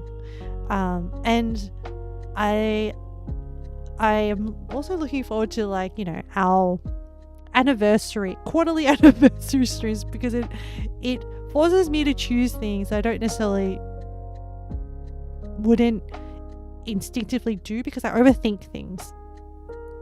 And so, yeah, so now like, so Wednesday's always this like different game slot thing, and obviously Monster Hunter Wilds, like that always rotates. And then with Fridays, it's about doing something IRL with my hands, about the premise of a cooking stream. Doing something IRL with my hands, and while like giving a chance to interact with chat, because when I'm cooking, I'm in control of kind of like the pacing, and there is a bit of like an objective to it. It's like, can I do it or not? That kind of thing. 30 more omelets. Are you trying to inception me into making omelets for Friday cooking? Because at the moment, it is hard to get eggs. I checked the other day when I went to the supermarket. No. Okay. Well, you have to explain the reference to me then, because I'm missing it. It's going over the top of my head. But yeah, so then, yeah, Friday is just like, and also it lets me change the themes of whatever theme I want to do, or if I choose to do it, sometimes no theme. What is my second most expensive redeem? What do you mean by redeem?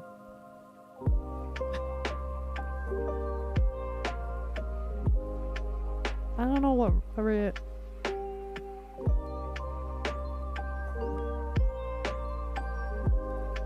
redeeming what?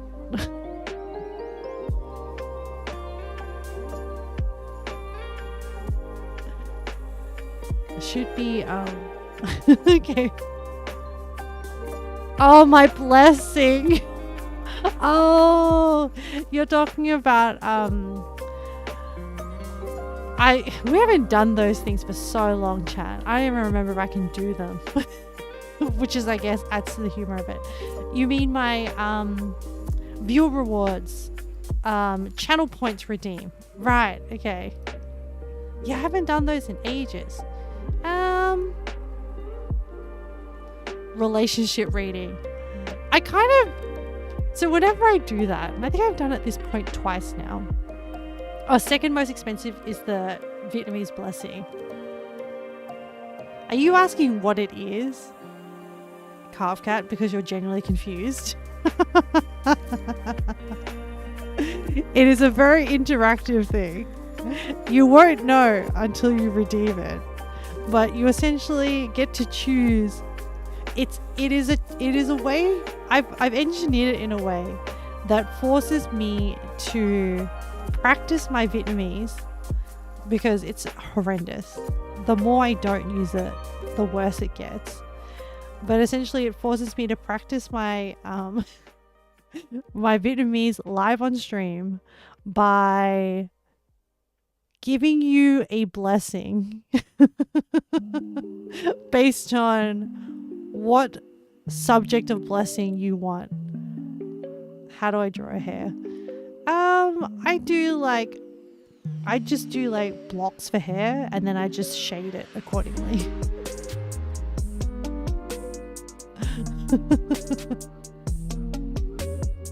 I've noticed that your style of conversation is very quick to change.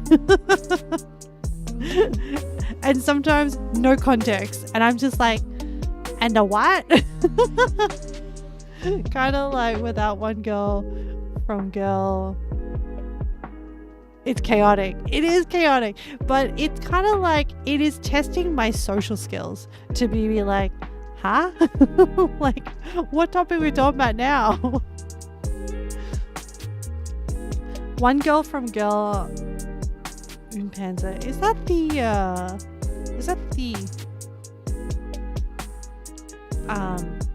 in Panzer? Yeah, that's the anime.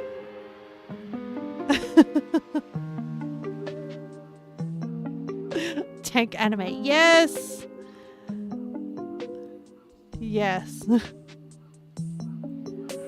Oh wait, are you talking about channel points? Is that what you're talking about by saying omelets?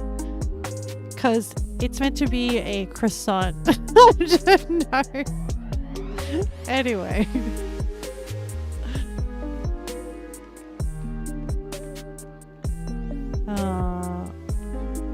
Hang on.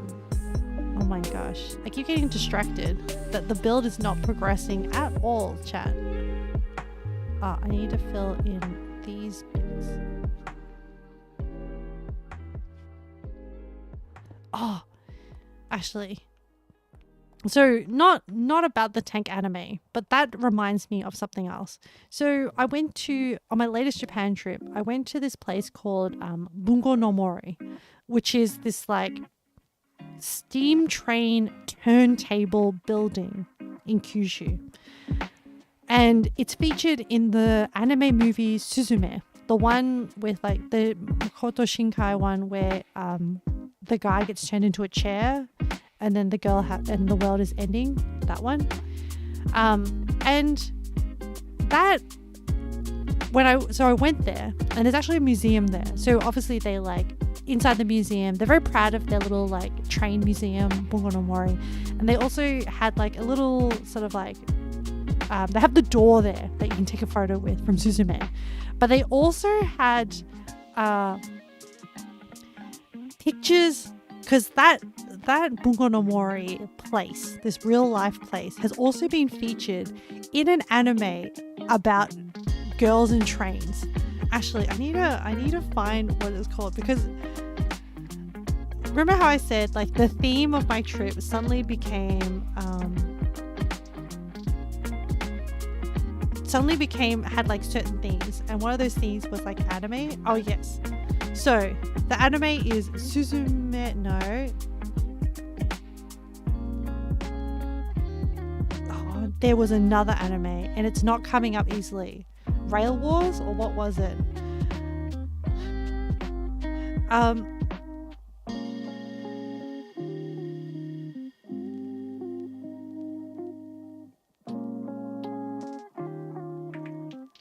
Happy Party Train. Happy Party Train. There's like an MV.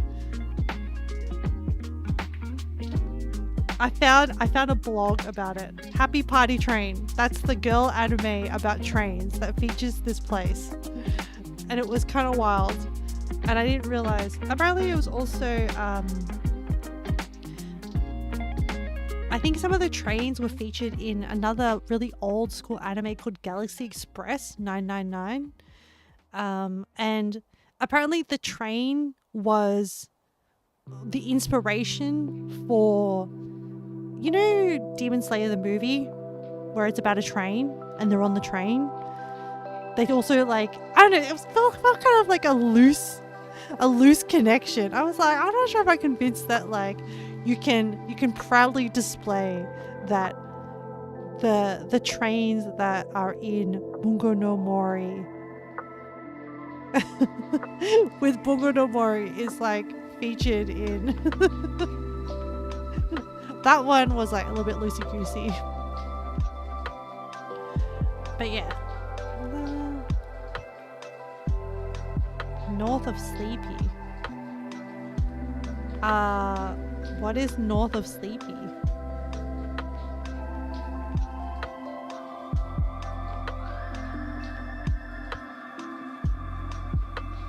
Man, if I could do if I was popular enough to do a lot of collabs, that would be the day. That would be the J chat. But we'll see where we go. What was I doing? I was checking out where next with my build. Okay, alright. I think I see. Now, this lower edging, from what I remember, goes like this, and then it's going to wrap around here, and then this one will be up high like this.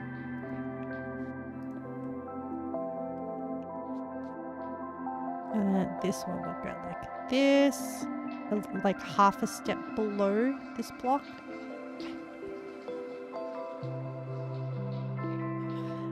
Oh, chat. I have a new thing that I am training for. No.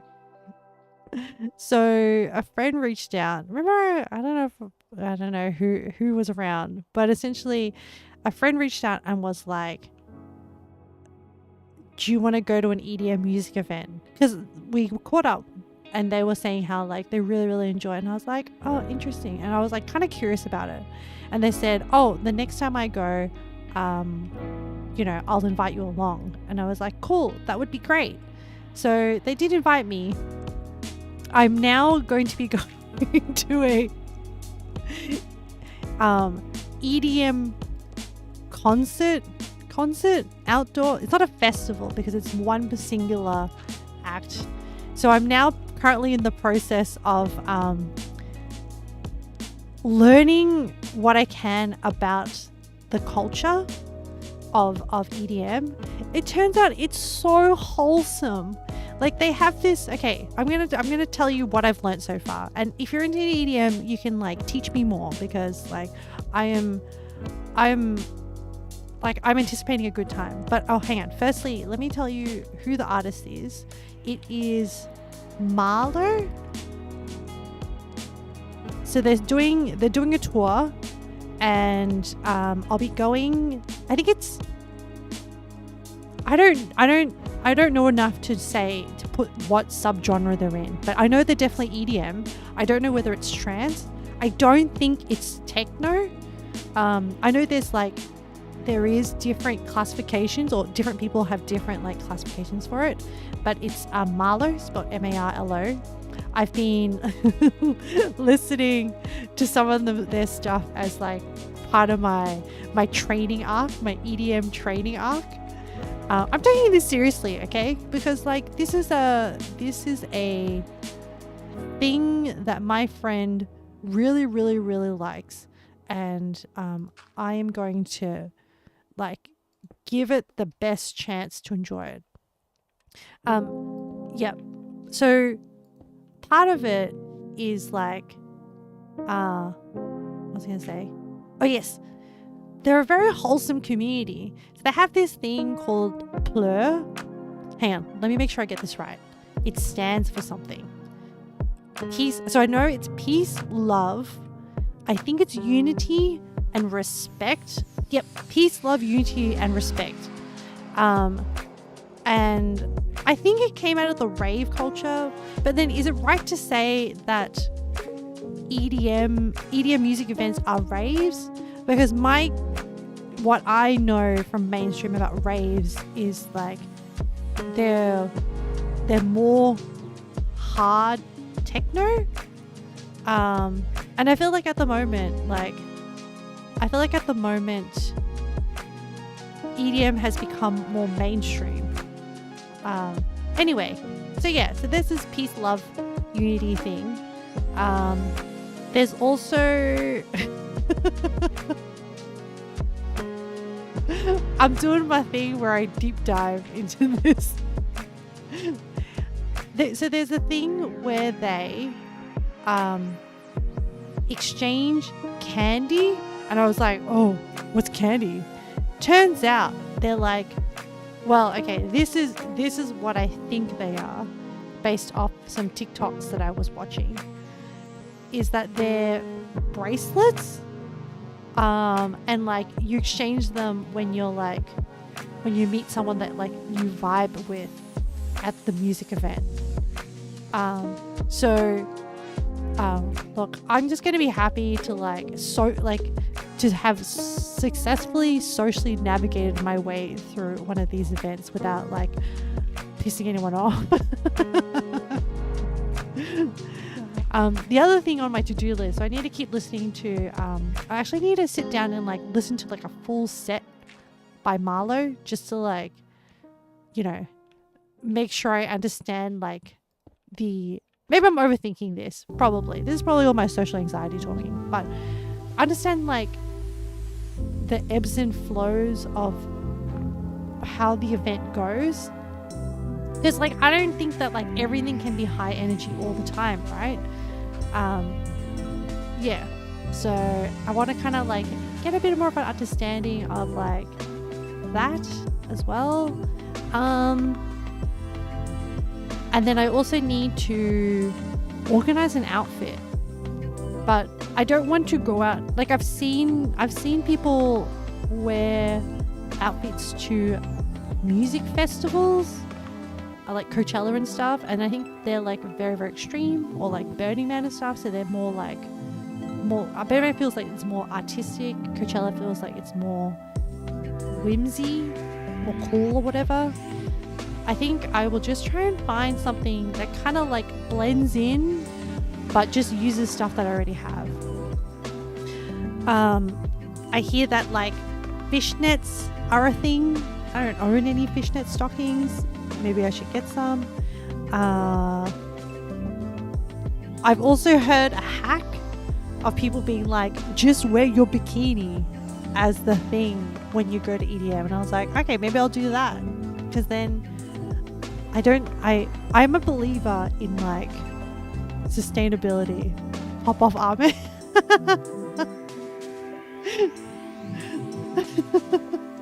I'm a believer in like sustainable clothes.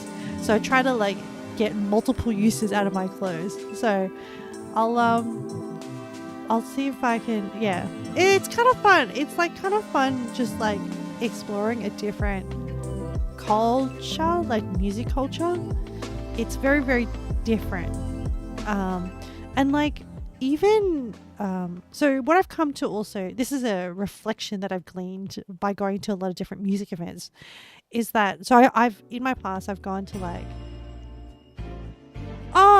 now it is like coming up in chat. Wait, did the music happen? I didn't hear the alert. I'm so confused.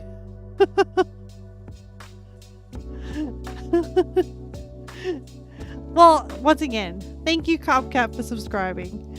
I have no idea what's happening with my alerts. And I hope you heard something in the alerts chat, because I did not. I could see the audio level for it, but I couldn't hear anything. And it's not muted, so like I should be able to hear it. Anyway, let's not. You didn't. Oh, okay, so it didn't work for you. Alright, I'll have to troubleshoot again. I might have to like update all my OBS and stuff. But I'm using Twitch alerts, so I don't know what the problem is. Anyway. From when Cupcats said they subscribed, and from when that thing popped up in chat was really delayed. I reckon it was probably like, I don't know, almost like an hour. And then for the alert to appear on screen. So I saw the alert, but for no sound to happen. It's kind of wild. Yeah, I'll try and troubleshoot it. I'll give it a crack. But I suspect that it might be something to do with 66 more. What are you trying to afford, Cupcat? Are you trying to redeem something in my redeem?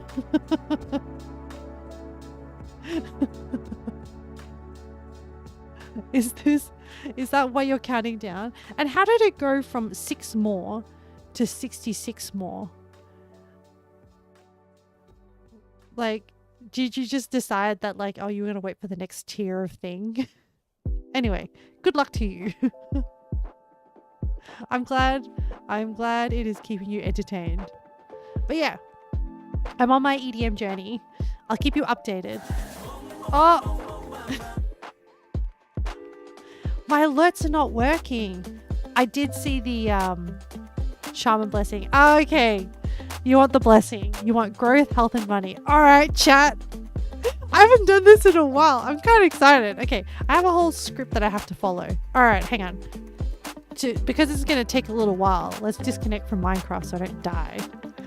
And then let me get my script up. Because there's a whole bunch of shortcuts that I don't control. Congratulations, Cupcat, for redeeming your first Ame Shaman Vietnamese blessing. I hope you are ready for the journey. Firstly, let me get into my costume. Let me what's next on my list? Okay, so oh yes.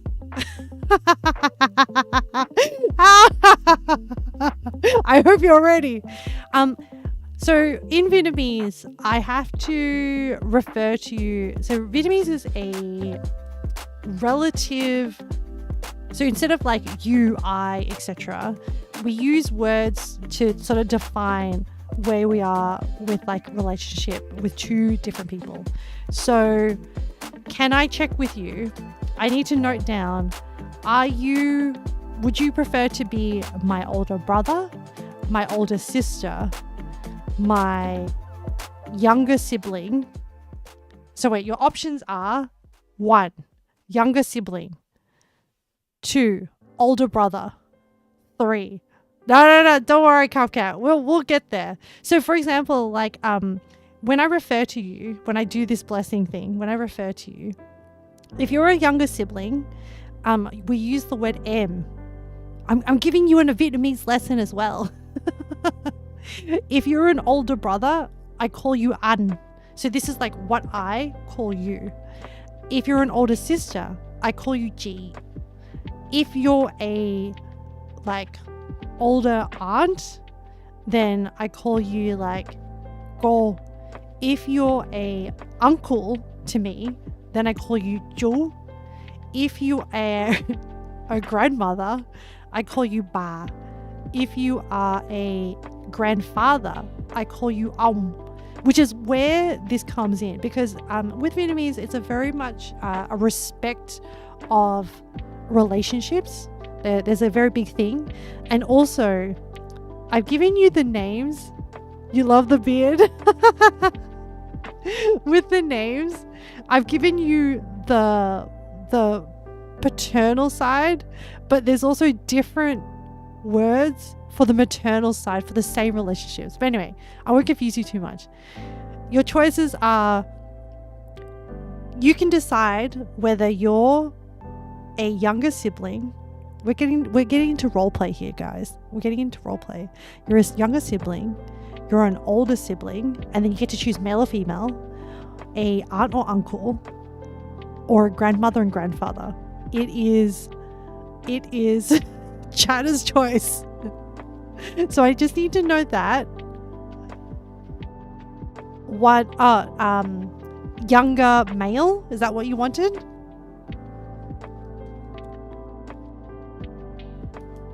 You want to be a younger male? Yeah, okay. All right. Done. All right. So I put on that. We prepared the stage by putting on the lyrics. Okay, the lyrics are on. Hang on. I need to put let's do this. Let's change the scene. Guys, I know this is a lot, but I have so much fun. All right. And then we can keep the lo-fi. I then have to play the intro song. Hopefully it works. Holy moly, does it work? Can you hear the blessing song? No. Man, if it's not working. Oh, I know. Okay, so I've set up a whole thing where I had the blessing song. It wasn't working. Hang on. I know. I can just try and find it on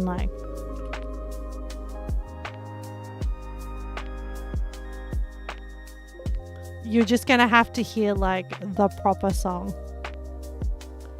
Oh, you heard it. Oh, my bad. All right, well, you just have to listen to it again until it plays through. Just to be quiet.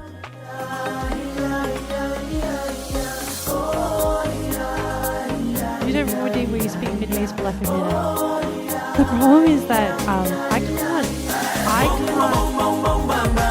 You can hear it? Okay. I can't speak Vietnamese. I can speak Vietnamese. I was brought up in Vietnamese. This is too loud. You can't hear me. Don't worry. It'll finish playing. Okay. Bong. Yeah, Jen, we're doing a blessing redeem. It's gonna take at this rate. I haven't done it in a while, so I'm on practice. All right. Then I get rid of the lyrics. And then okay. And hang on. Let me check. Your request. Is there a dance for that too? Man, I wish. That's a great idea, Kat. That's a great idea. Your redeem is growth, health, and money. Okay. Let me put some oh, is there an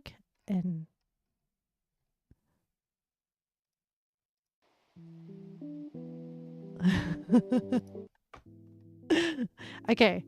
And then I'm going to add some translations because otherwise you'll have no idea what I'm saying. Display translation of opening words.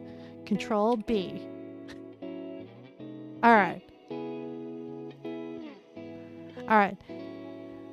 Xin chào quý vị khán giả. Hôm nay Copcat 2 em khát khao đến stream này để cầu xin những lời chúc liên quan đến growth, health and money. Hôm nay tôi thầy Ame cầu xin trời đất giúp bạn những phước lành này. And then we're gonna go into we're gonna go into the blessings, which is for growth, hay ăn chóng lớn, so which is like you eat well and you grow quick. For health, we have sức khỏe dồi dào, wishing you plenty of good health. For money, we have tiền vô như nước, which the blessing translates to that money flows in like water. And then we read out the closing. Oh my god. Which is, okay, so I can get rid of the translation. And then I'm doing a closing ceremony. Oh, Sammy. Oh, I'm so sorry. Should I do it again? Do you want me to practice my Vietnamese again? I can do this. All right, we're going to do the intro again, just because I got your name wrong. Xin chào quý khán giả. Hôm nay, em Sammy đến stream này để cầu xin những lời chúc liên quan đến growth, health, and money. Which is, let me translate. Let's see if I can live translate. Growth is chóng lớn, health is sức khỏe, and then money is tiền. Those are the Vietnamese words for it. Hôm nay tôi thầy Ame cầu xin trời đất giúp bạn những phước lành này. Oh, and apparently I put on like, let's see if this works. Apparently I have like some music that I set up to do the that one was like audition run. This is the proper one now. Okay, that was like the practice. All right, we're doing growth again. Hay ăn chóng lớn, eat well, grow quick. We're doing health, sức khỏe dồi dào, plenty of good health. Money, tiền vô như nước, that money flows in like water for you. Vietnamese kind of sounds like a rubber band. Yeah, maybe. Also, my Vietnamese is kind of like, there's different types of Vietnamese, by the way. Anyway, then I'm going to read the closing. And I'll talk more about Vietnamese after. Cảm ơn trời đất đã lắng nghe tâm nguyện của chúng tôi. Bây giờ tôi sẽ kết thúc buổi lễ. And so essentially the ceremony is now closed. So I can now stop the random music. Go back to lo-fi. And actually, no, we have to still play the ending song. Yeah. Now you get the like ending song. All right. And then the ending song is done. And then now we can go back to lo-fi. And then we go back to and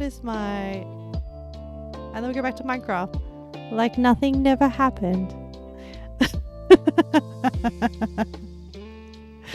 I really hope that for you, it sounded like you were having a hard time of it, Sammy. And I really hope that your pain lessens. This is my own personal blessing for you.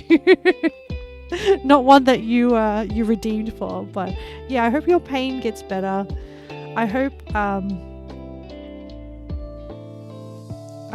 that you're able to get the job that you want that treats you better than just being like where you feel the pressure that you can't look after yourself first and foremost.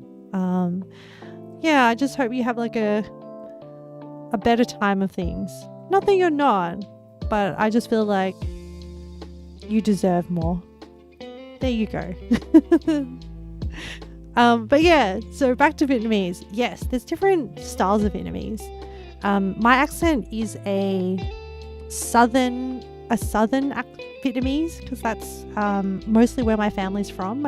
My mum's family is from the middle of Vietnam, which has more of like they're kind of like the country hillbillies of Vietnam, and then the southern dialect is more like city style, and then the northern, I don't know if there's equivalents for northern, but there's also different things. And not only is it dialect, but like they refer to different things by like different words as well.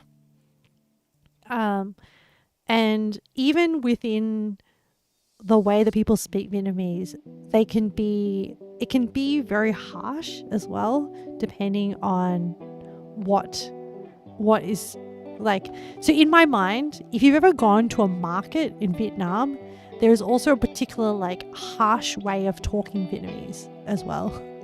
So no offense if it sounds like a rubber band.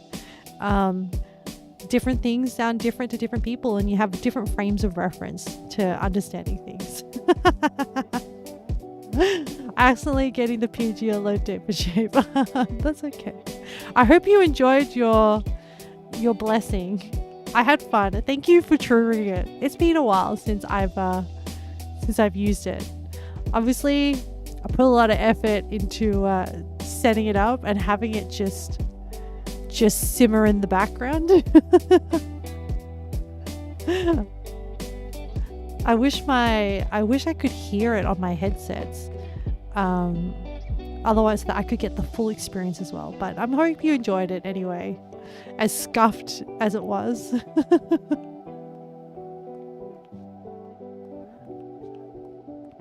I'm having a lot of fun, guys. Looking gen. Okay, let me have a quick look. Let me step down. I need to also check the tutorial anyway for the next.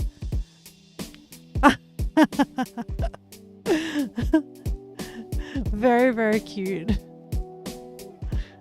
I have no. I can't help. I should hear your Russian. Oh man, that would be. Is it? So where do you grade your Russian? Like, how do you grade your Russian? Do you reckon you're good at Russian, or it is very? Are you second generation? Like, how did you learn your Russian? Is like you Russian by background? Did you learn Russian in school? Did your grandparents basically you know what War Thunder is? War Thunder? No, I don't. Wow. It's a game. It's a realistic military game. Basically, are you saying that you sound like that? You sound like a Russian person inside that game? Is that the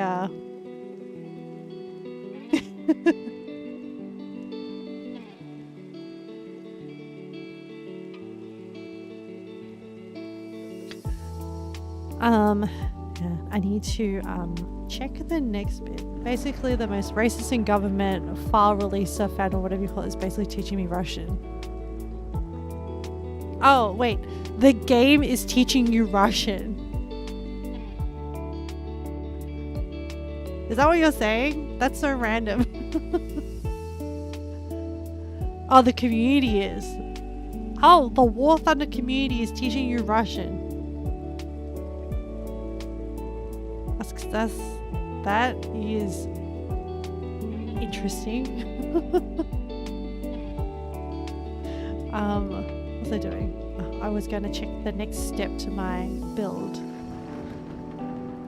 Ooh, I love a good thunderstorm in Minecraft.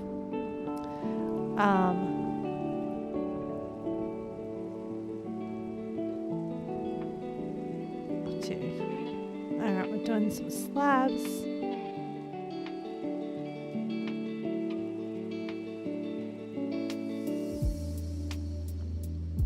Okay, I've done this bit. I'm just going to let it play through.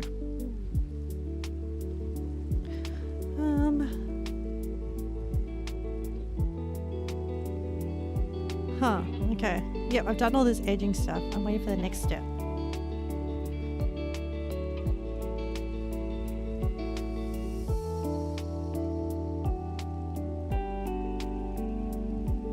Slabs over the top of these. And then 3 stacked with 1 in the middle. Okay, that's as much as my brain can parse.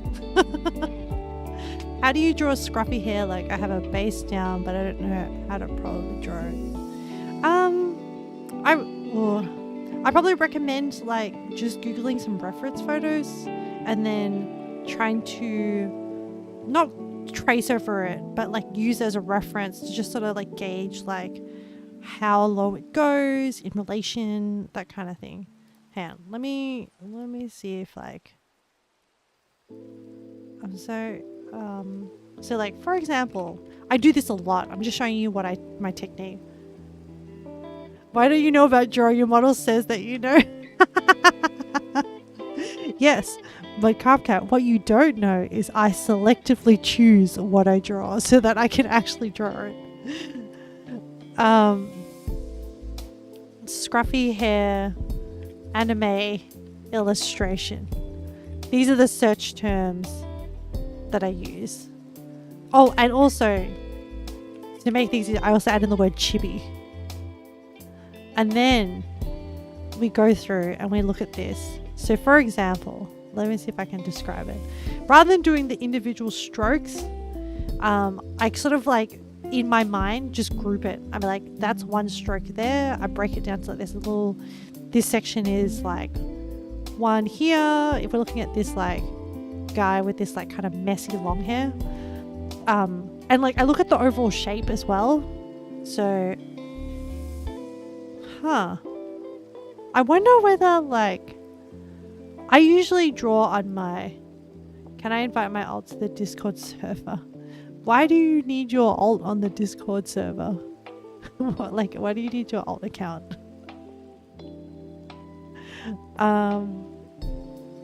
A drawing tablet. You have an account for your drawing tablet? Wait, you have a drawing tablet? Like a proper, I just use an iPad. But yeah, I recommend. Oh, and even here is like an interesting one. Like I just group this, and they're kind of just like blocks. Yeah. Ooh. But yeah, I think Galaxy Tab 6, you think?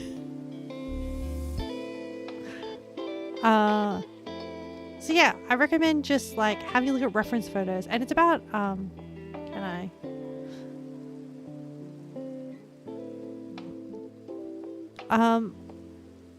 but why? I don't, as in, are you gonna stream your tablet in the Discord?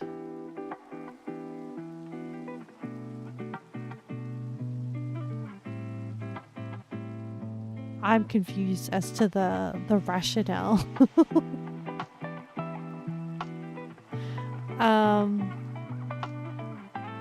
I have the scruffy hair photo reference that I found, but I wanted to find it on my phone.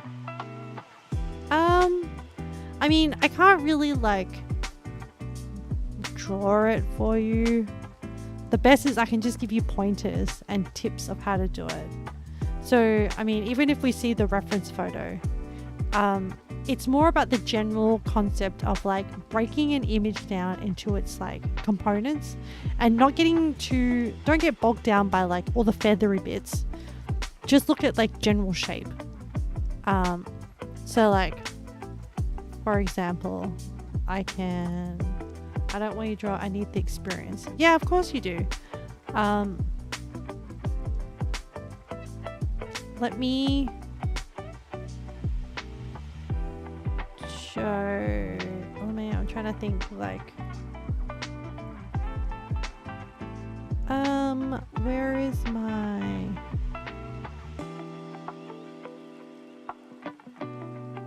I'm trying to find a reference photo of how I draw stuff.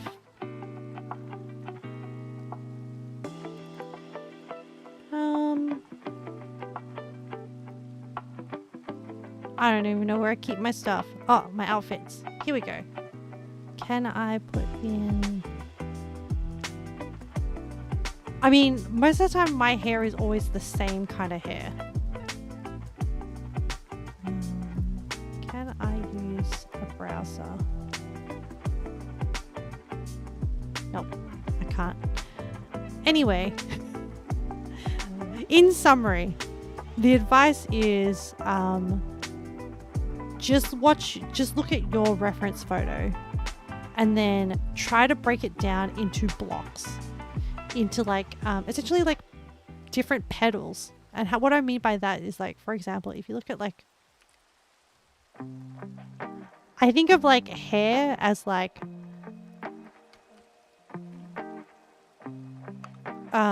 petals on like a flower, and when you combine and overlap enough of them, hang on, flower illustration, yes or no? I'm gonna say no, just because I don't have a good enough, I don't think it's a good enough reason to add an alt to the Discord. Otherwise it will get really cluttered. Yep. Thank you for asking though. Yeah. So the way that I think of like hair is like petals.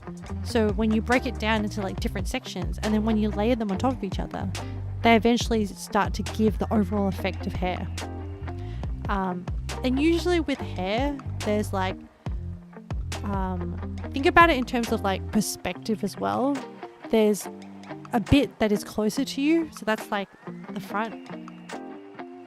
Really sorry, but how would it get cluttered? By just having a lot of different accounts in the Discord and people not knowing which is which, and then just trying to manage everything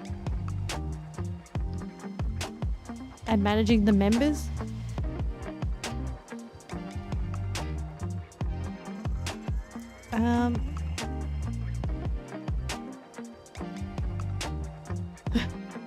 Would it help if it's titled a crow's drawing tab?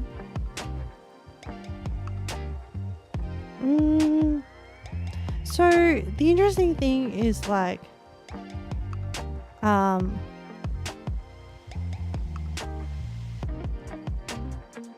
I alright?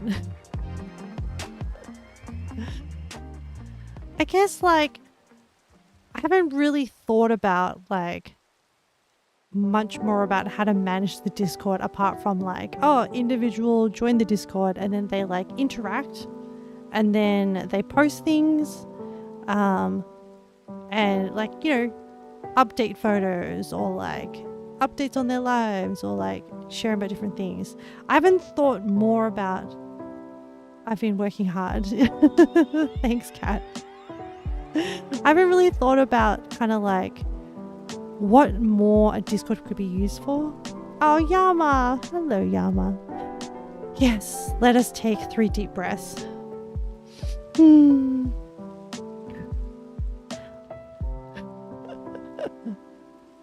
Maybe just 1 account per person. Yeah. It's been a long time. It has. Yeah, I think that's a good point, Leo. I think maybe that is a rule that I should probably implement. It's just 1 account per person. Just that because I screen everyone that comes in very closely, because I want to make sure that the community grows in like a intentional way.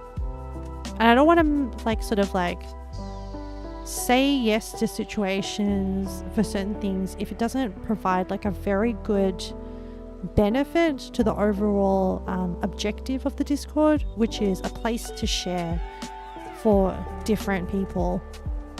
And at the moment it's sort of more like an asynchronous place where people are just posting things and other people like drop in and checking what's happening and that kind of stuff. That's the thing.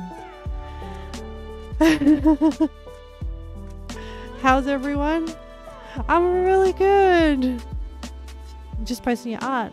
Yeah, but in which case, like, I know it's in response to that, Cup, it's kind of like the adding of another alt and the overhead of an extra member that I have to manage is in deference to you not wanting to find the picture on the device that has your primary account and then using that to post it. So yeah, essentially what you're saying is you're pressing me to say that you want to make your life easier, but you're unaware of the extra back-end work that I have to do to manage the Discord. And so on that premise, I'm going to be saying no. And that I'm not saying that you can't post your art or you can't post your reference photos, which you have been doing and you have that ability to do at the moment. But I'm probably saying that unless there is a use case for adding an alt account that is more than what you can already functionally do with your primary account, I'm going to say no, because the amount of overhead work is greater for me, the manager and the admin, than the annoyance it is for you to post using your primary account, if that makes sense. And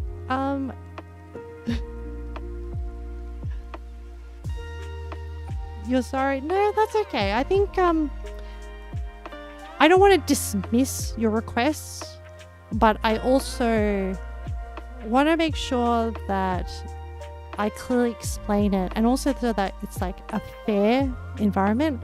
I am conscious that online spaces, if they're not intentionally built, can become very messy and can impact on the community. And I want to make sure that it's fair for all, because like going down the path of like, oh, if there is like, if everyone adds, I'm not wanting to say like, oh, everyone's going to do it once one person does it, but it can get really confusing if everyone sort of starts adding different alt accounts. And then I really struggle to remember like specific details because there's so much happening in stream, and when you're streaming there's a lot of things that you have to kind of manage. So I guess I just wanted to explain from my perspective, and this is like, you may not like have appreciated or understood because you didn't have the information about where I'm sitting and the stuff that I do behind the scenes to try and like make sure that the community stays like a healthy, fun place. And try to also like sidestep any potential like pitfalls when it comes to like safety, security, and potentially like added complexity, because I'm also aware that like, because there's so much on my mind or so much that I have to manage, is that when things get overly complicated, I tend to just shut down and avoid doing things. So my interest is to keep the Discord as like clean and as streamlined as possible. So hopefully that helps a little bit for you to like, hopefully gives you a bit of more context of where my thinking is going. But yeah, let me catch up with the rest of the chat. Okay, I'm ready to, and if you have any other questions, I'm like happy for you to like ask them further. But I think also, yeah, my decision right now is a no to alt. Yama, hello. Let me give you a proper hydrate. Thank you. Actually, and I was just, because Birchie Bear came back, you just beat Birchie Bear. Let me do the sipping drink. Thank you. Oops, no. we want to take away hydrate from Birchie Bear, because I think if anyone abuses it the most, it's Birchie Bear. And then the second thing that Birchie Bear abuses is stretch. I use the word abuse. I use it in good jest, okay? You were too busy getting... The cup cat slid in with the stretch just as we were mentioning it. Oh, cat, thank you so much for the gift itself. Masao Yama gets sniped, Yama. Thank you, cat.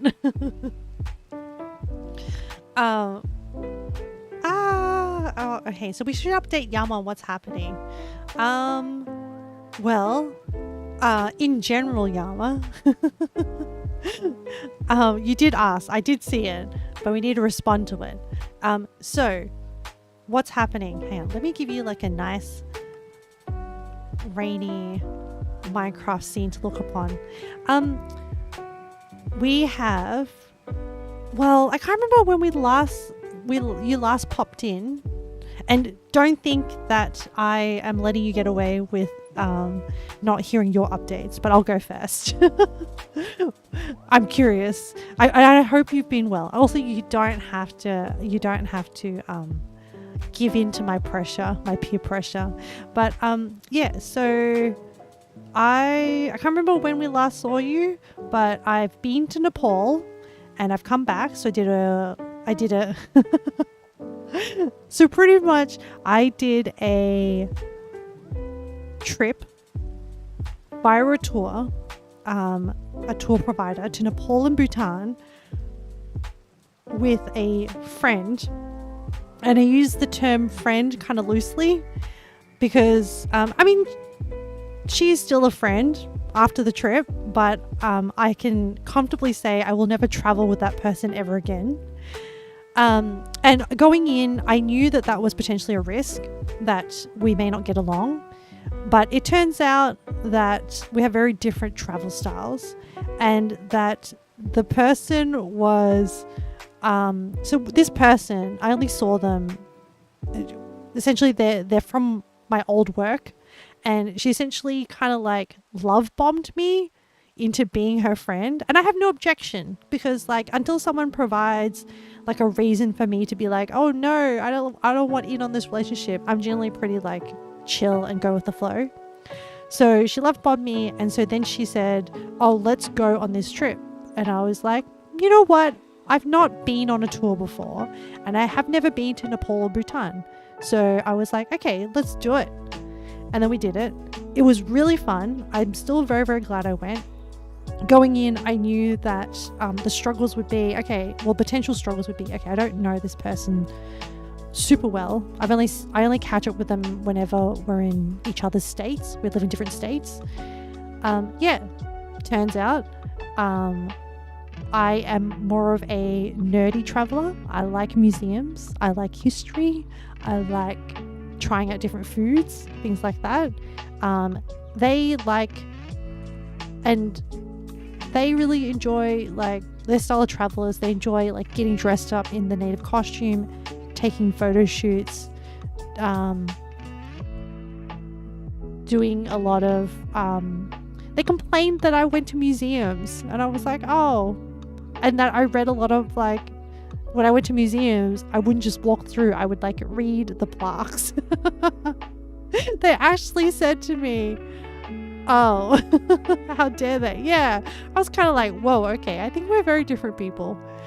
I mean, and I've come to learn, and this is not me being like, this is me just being realistic about their personality type, is that they're very self-centered, and that a lot of all the conversation was dominated by them. And it wasn't really, it made it not that fun. Meme channel. So And it's kind of funny. So it's been a few months now since that trip. And okay, I loved Bhutan. I really recommend going to Bhutan. It is definitely an adventure holiday or trip kind of thing. But I do recommend if you, I don't know, it was just like very, and I also went into the trip also with the question of what is spirituality? Because like, I'm not religious, or I was brought up Buddhist, but I wouldn't say that I practice it on a regular basis, or the trappings of it, as in the rituals of it. But I've now can come to say that my philosophy or outlook of life very, very much aligns with Buddhist sort of thoughts and stuff. And I also discovered that the answer to what is Buddhist spiritualism for me is that it's a very individual question. For me, it's not so much like the religion, but for me, a lot more of like that feeling of spiritualism, or like being bigger than oneself, or feeling like the universe is bigger than me, is, for me, I feel it when I'm more connected to nature, or when I'm in nature. So I definitely felt that in Bhutan, and it was a very interesting experience. So that was the trip. And like the funny thing is, like, I met a person who is now like my long distance bestie.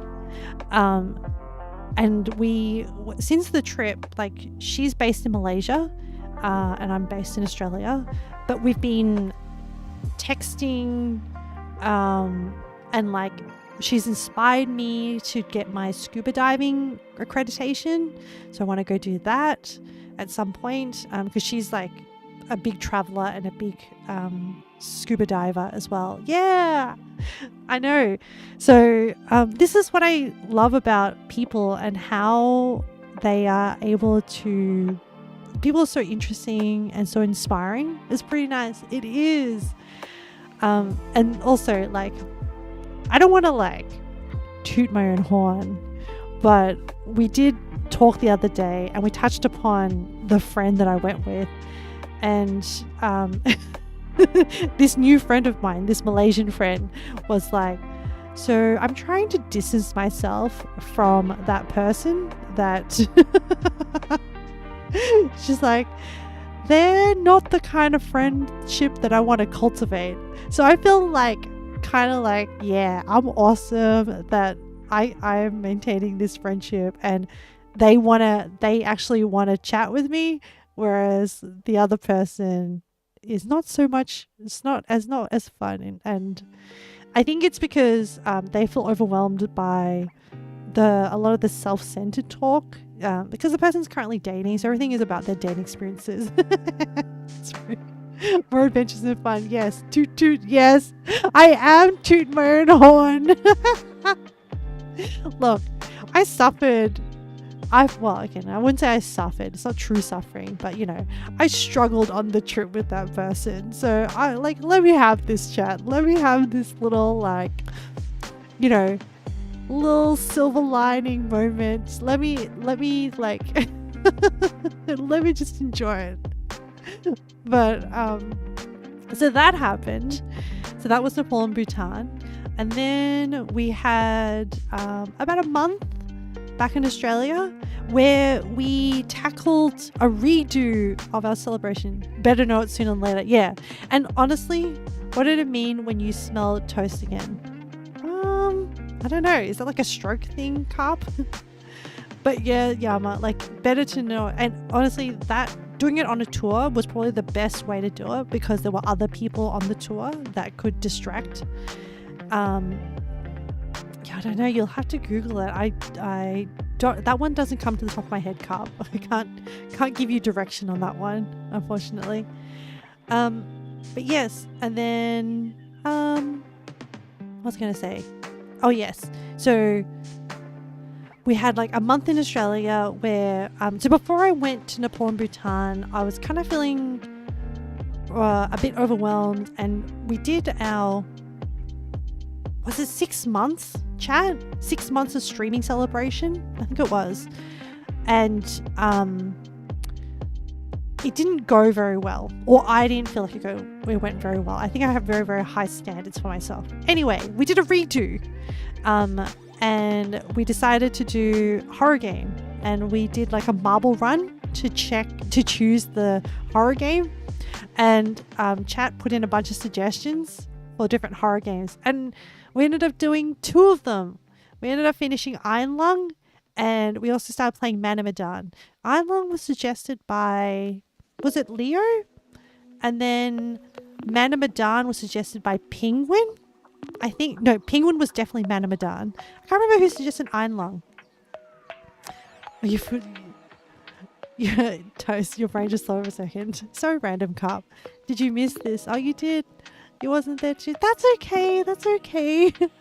But the good thing is that we still have the list. And the next anniversary is coming up soon, I think. It is happening. Hang on. I put it in my calendar. Oh, it's happening in 2 weeks, chat. 2 weeks. So more. So, but actually we have a lot of events coming up, chat. We have so next Friday is going to be Philippines Independence Day. Don't think I forgot, Leo. Where would you dump drawing references? There's a drawing channel, showcases art and craft. Hang on, let me help Crow out.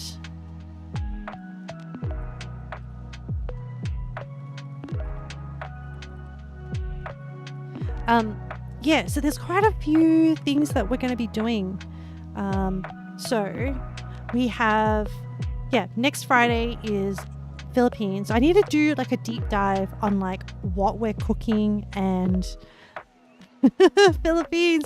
Finally, Filipino representation.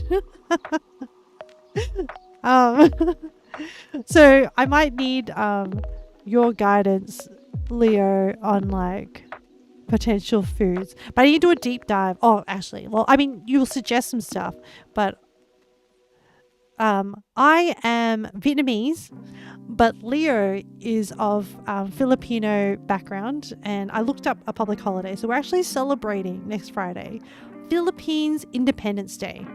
So you'll try your best. It's okay, no pressure. I'm gonna also do my own deep dive into like understanding more about like Philippine culture and country and how it came to be, and I'll see what I feel fits within my scope of skills to cook. We'll see. It's gonna be interesting. And I also I want to come up with an outfit. I'm probably putting a lot of pressure on myself, but no, I want to do it. So I'll try and figure out what outfit. It may be a national dress. It may be related to the food. We'll see. It comes out when I do my deep dive investigation. So that's that. And then the week after, there's a 30-minute cooldown. Look, I didn't make up the rules to the Discord. So on the 16th is this 9-month stream. So we'll do a horror game. We'll roll and we'll see what happens. Actually, that is a good, man, the Minecraft stream today has just turned into like housekeeping. Thank you for letting me do my homework. Let me note down the date. Okay. 16th of June, which is a Monday for Australia.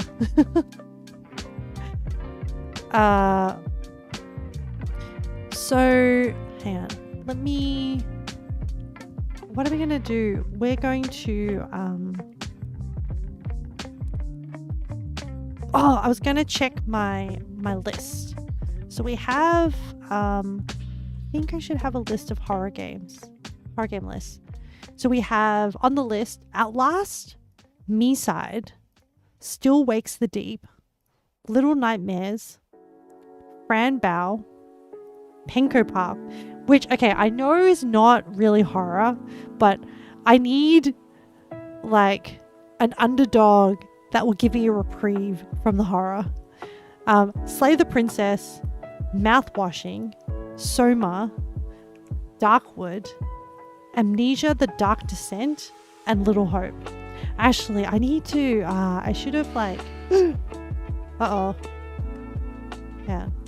Being in Minecraft, I heard the Phantom.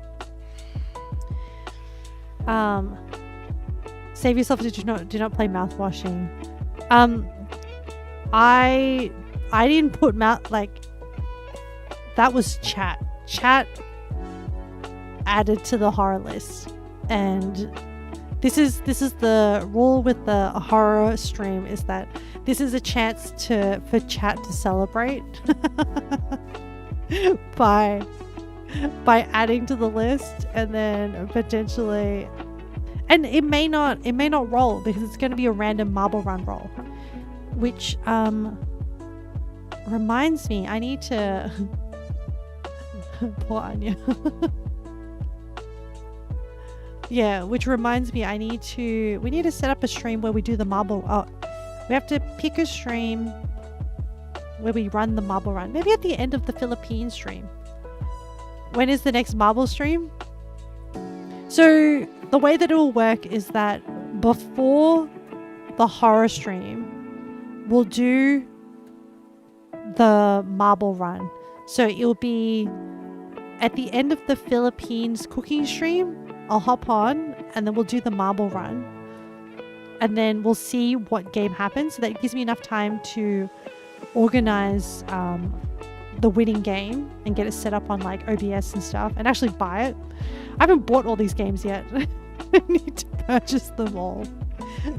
But yeah, we have that. So that will be, so we'll roll the marble run on the 13th of June, and then we'll do the horror game on the 16th of June.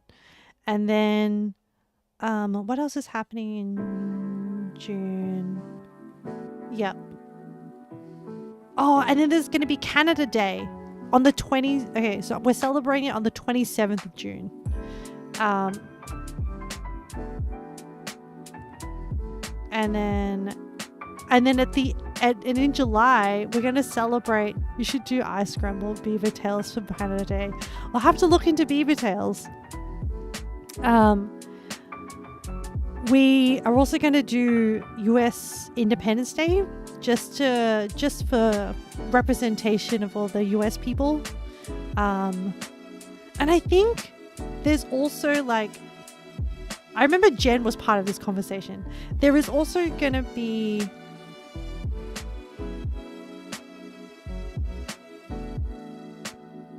what's in my brain? I thought there was like Singapore Day, but I can't remember when it was. I'll have to double check. I didn't write it down. Anyway, there's quite a few things coming up. But yes, so we did our, sorry, we got off topic. What we were talking about was, what did we do while you were gone? So yes, there was the 6-month celebration stream, and then I went to Japan for 2 weeks. And I have a lot of content to edit. But I had an amazing time. The highlights of the trip was there was became like a train otaku. I got into the Idol live concert scene. I went to like an underground indie J-pop idol event. I got into like live music in Japan. Can somebody tell me how to import a photo to IBS Paint? I don't use IBS Paint, so I can't help you, sorry. And then there is, sounds amazing, yes. The other theme was a lot of anime references. There was like Natsume. I went to the town that like Natsume and Friends was in. I did an Attack on Titan high ropes course where they like dress you up in like the Attack on Titan like cape and the swords, and you like zip line. Oh my gosh, it was the best. I'm so excited to like edit it. How'd it go? It was okay. So it was a little bit challenging. but it was really, really fun. I think there was one particular one where physically there was one where you have to like go across a net that's suspended in the air, and that one was like probably the hardest. Everything else was okay. I think maybe like because I've been doing quite a bit of Pilates, my core strength, like my balance was a bit better because we do a lot of balance work in Pilates. I went to that place. Yes, I did. It is definitely out of the way, but it's so worth it. The people who run it are very, very sweet. I felt very safe. And we got this package where you get these like Attack on Titan like gloves. Like I don't know, it's just because it's in Japan and it's like, it's very safe. To sell it even further, the town where like the little rest stop where they run the forest thing. So like there's this little rest stop thing, and then like close by is the forest thing. But like right next door is a gold mine where you can like pan for gold. Low key, I really liked it. And it was so cool because so the mine doesn't operate anymore, but they turned the mine into a museum. And essentially for a fee, you can go in and you can learn about like, you walk through it and they like explain like engineering wise, the different structures in the mine, the different equipment, some of the old equipment's still there, the trucks, like, it was so cool. And like, I learned, one of the takeaway messages I learned was that they deal with, one of the struggles with mining is underground water, with how much like underground water sort of like floods the mines, and it's kind of like a constant battle to pump out enough water.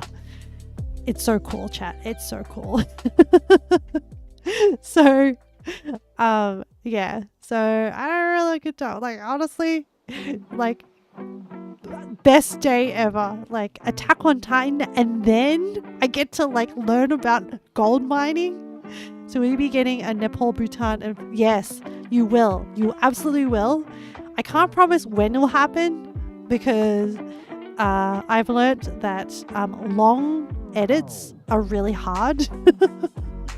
And I keep doing that brain thing where I busy procrastinate. So instead of like actually editing it, I do other things. But no, I'm committing myself. I'm gonna deliver it. I've committed myself also to like people that I went on the trip with, and I was like, I'm gonna edit a video and then I'm gonna like send it to you when I do. Because for me, looking forward to it, but no rush. Thank you, Yama. I know you guys are too kind to me. You guys are too kind. But I need to keep pressuring myself. I work best under pressure. So I'm like, no, I'm going to do it. It's going to be done. But my self-worth is not defined by the video, but I want to do justice to the people, the memories, and the experiences that I had. Weekly reminder. Now, Yama, at this point, like, daily reminder. I'll have to think of ways to just like, I just want to get the content out. And like, I almost feel like Japan could be like, I don't know, like a 10 video series, just because it was so jam packed. Like I had some of the most like amazing experiences with people, as in not just with friends, but also with like interactions with locals. There was like one of my highlight memories is I went to a guitar bar, and as you know, I've been learning, I've been going to music singing lessons because this has always been like a thing that I wanted to do. And the latest thing that I've been doing is I've kind of fallen in love with like jazz music and jazz singing. I'm not yet at the stage where I can scat or anything like that, but I'm doing exercises. Anyway, so I'm learning some jazz songs. And we went to this guitar bar, and what the guitar bar is that it's like this little tiny bar with like enough for maybe like 8 or 10 people to sit in. And the bartender, who's also the owner, he essentially runs this bar, but it's kind of like his jam space. It's kind of like an extension of a man cave. And he's so talented. He's older, but he's so talented. This was I think it was his Nagasaki city. But essentially he plays acoustic guitar, electric guitar. I think his friends just come and hang out with him. Anyway, so it was just my friends, myself, and the bartender. He was so lovely. Anyway, so he brings out his guitar and he's playing, and we're kind of just like singing along. His like favorite is English songs, like American songs and stuff like that. And I was kind of like, ooh, should I ask him? I was like, hey, do you know? So I've been practicing this song, Bluebirds and Lullaby Birdland. And I was like, do you know jazz music? Because I really like jazz music. And he's like, so he first played Fly Me to the Moon. And I was singing it as well. And like he even had like a mic. So this is my first time live performing. And it was the most like magical experience. And the difference with like compared to when you're playing, say you're singing to karaoke versus when you're singing to a live musician is that you kind of, or for me, from my perspective, you kind of don't know what tempo, what pitch, what kind of like pacing they're going to do. Are they going to do like a fast version, a slow version? But essentially a little bit of background about jazz is that I'm going to educate you as I learn, is that there's essentially a book, and it's just arbitrarily decided. There's a book of jazz standards, and the idea is that jazz musicians are meant to like learn all the songs in this book, and like different countries will have like different it's kind of like a jazz Bible, essentially. The idea is that you know these songs so well is that when you go to a live jam session, everyone knows what song they're playing on. So like the ability to be a full-blown jazz singer is like probably a many years down the track dream. But my first goal is like, look, let's just learn all the songs in the book, and then from there I'll see if I can like set up a karaoke and do it. So like that will be the celebration of me learning all the songs, and I probably don't even memorize it all, even just learning how to sing them properly. There's a lot of techniques and things, but yeah, I'm having a lot of fun. But yes, that memory of Japan playing live with a live guitarist for the first time in my life is like, I don't know, it makes me motivated. And also the guitarist, he turned to me like after our session, he was like, yeah, your voice is really good for this kind of song, and like, yeah, keep practicing. And I was like, yes, somebody, a professional musician. Maybe he was saying it to be nice, I don't know. I'm going to take it as face value, and we'll be like, yes, I'm going to keep practicing. But yes, it was one of my, that will always stay in my heart. It's the first time Abe was a singer. But so just moments like that was like probably like the highlight. But it's, for me, the travel is about like meeting people, hearing their stories, interacting with people, hearing about people's like passions, hopes, dreams, inspirations, etc. And so far life has been very, very good to me. I've met some amazing people. Also, don't forget you guys. But yeah, I'm constantly amazed at how awesome you guys are. Does anyone want to pipe? If only you can send things through online, just like cookies. I wish I could send you all the cookies. But yes, so that's happened, and then now I'm back. And that was like a few weeks ago, and and yes, I've been very productive while on the flight. I drew a bunch of emotes. Thank you for using Pat. The Friday food would like them. Yeah, if only I could send them. And then what else? Yeah. Oh, and okay. So for me, this is like an exciting thing. The fact that people in my community are also creative. You saw the emote. It's awesome. Yay! Thanks, Yama. So yeah.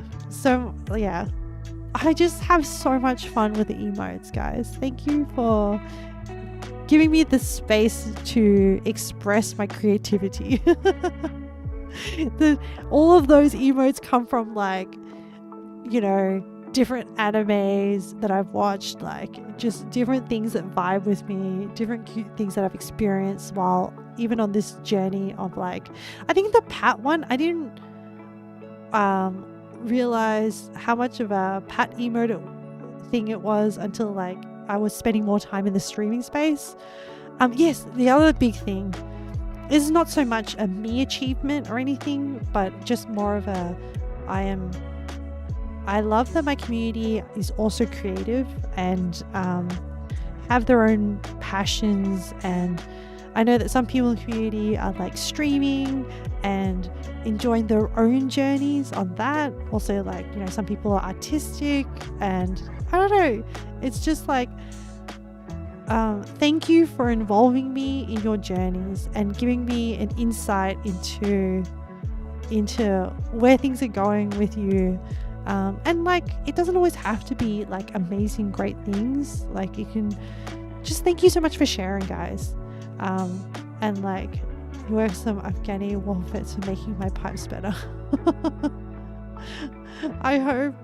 I wish you luck on that journey, Carp. And it sounds like it's for a noble cause, so I hope that goes well. But yeah, so like, whatever your passion or jam is, as long as it doesn't hurt anyone else, as long as it doesn't negatively affect other people. But yeah, thanks for sharing your journeys. But yeah, it's been really, really fun. It's been so good streaming, and the extension of the streaming as well, smoking. Well, Carp, like, I don't judge. And also, like,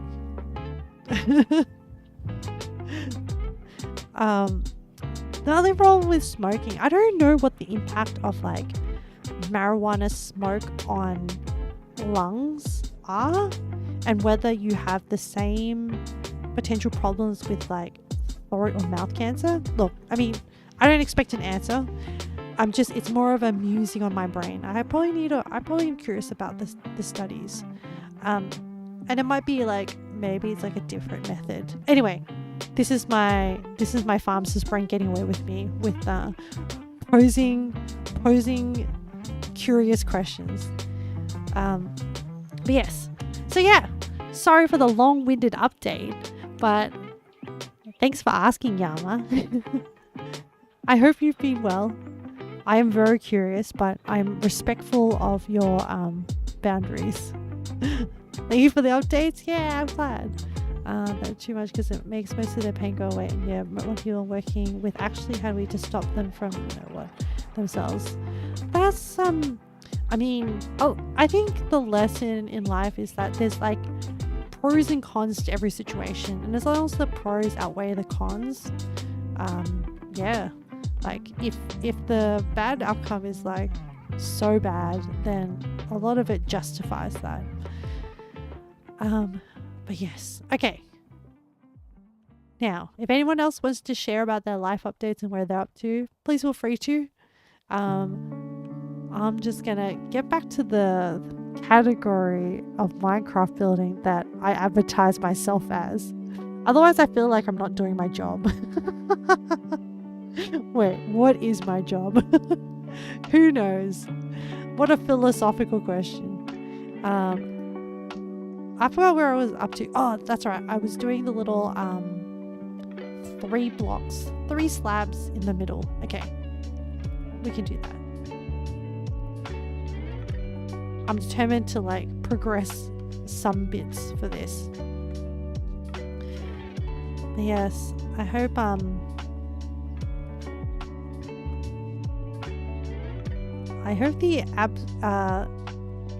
like, I always hope that people are okay. Life is a soup and you're a fork. You can't scoop anything up. Is that the metaphor that you're going for? Oh, let me break this one.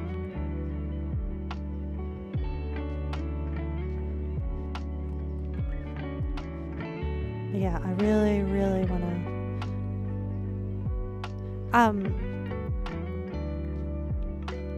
I think so no, I am a good person, but I think that other people think I'm also a good person because the fact that people that I've met IRL keep reaching out to me to catch up, and I think it is a point that I'm not trying to validate myself, external validation on them, but I think it is a reflection that I am a good person with good vibes and people like those good vibes.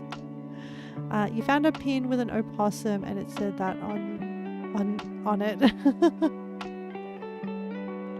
Oh my goodness. What a fun pin.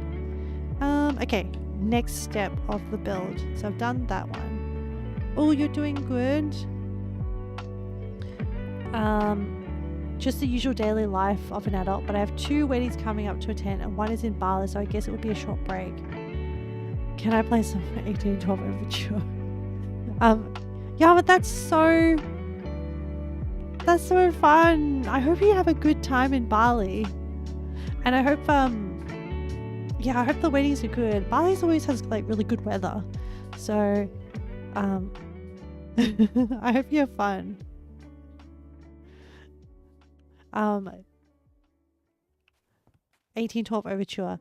Nah, I'm gonna deny that one because we're currently in lo-fi mood and the 1812 Overture won't really do much to our vibe. It won't really help it. Never been there before, so fingers crossed. Oh, I've been to Bali once before. I did enjoy it. It wasn't a very long time. I think I only spent a week there, just for a quick break.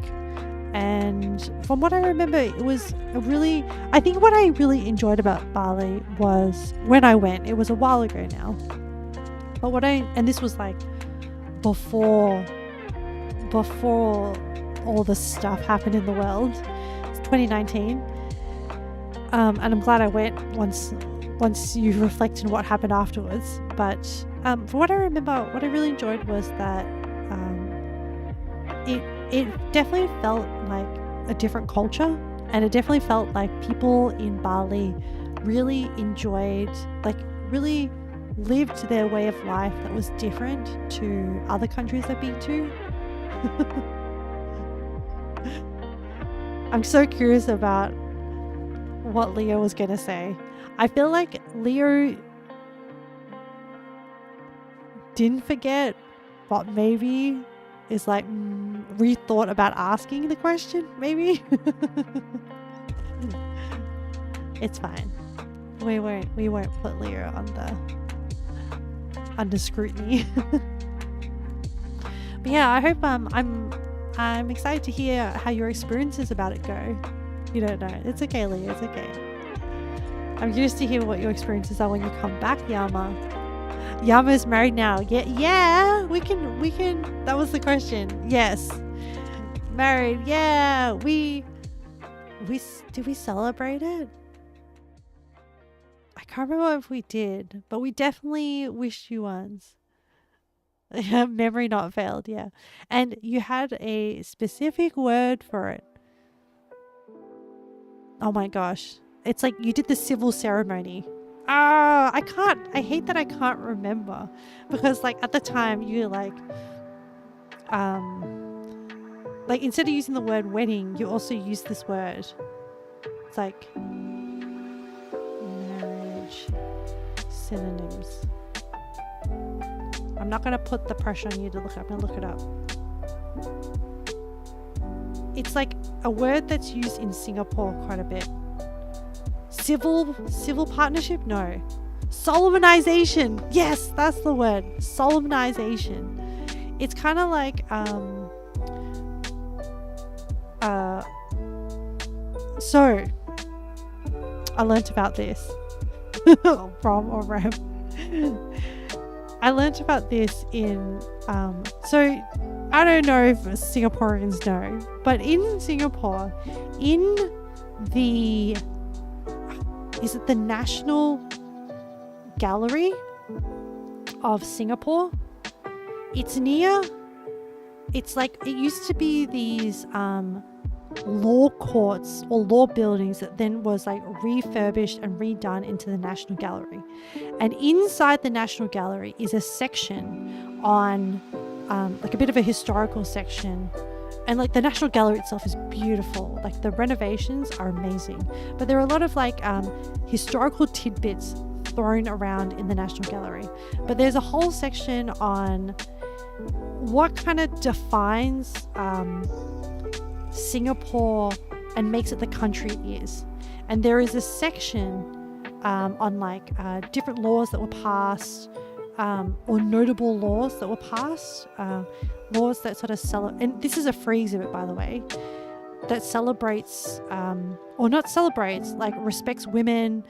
There's also a section on like weddings and how and marriages in Singapore, because Singapore is such a melting pot of different cultures, like Chinese background people, Malay background people, mixes of those, people who have like Muslim background, just because of that. There's actually quite a lot of like complexity in the wedding side of things. So there's a different set of legislation for Muslim weddings versus other weddings. There's a different set of rules, so it's like very, very interesting. And then also, solemnization was used. The word solemnization was used quite a lot. It's quite a like more common term in like Singapore about about wedding ceremonies. Some people don't have big ones. They'll just go and like get the paperwork signed. Actually, what you thought about was separate from my question for Yama, but we'll ask after current topic. But yeah, I mean, that's pretty much it, is that I wanted to spruce this museum, the National Gallery of Singapore, and that if anyone ever goes to Singapore, I highly recommend and learn more about different legislation. Also like Fair Work as well, like Work Act as well. I don't know, it's kind of boring, but or when you say it like that, but if you think about it from a perspective of like, how does this stuff affect day-to-day life of people, and how did it affect the way that people, a society, evolved? And I think some of it's defining. Okay, Leo, you can keep going now. I'm done about my rant. While I don't know, I'll go back to looking at my shoot. Big blocks behind each thing. Cool. Okay. Oh, you forgot what you were going to ask? So much hesitation. Okay, I need to place this. This. This.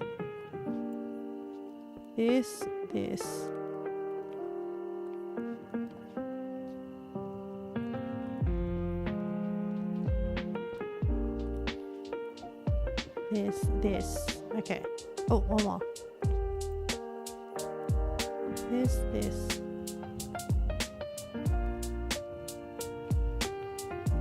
Okay, you gotta head face down. I'm translating that to you need to go to sleep.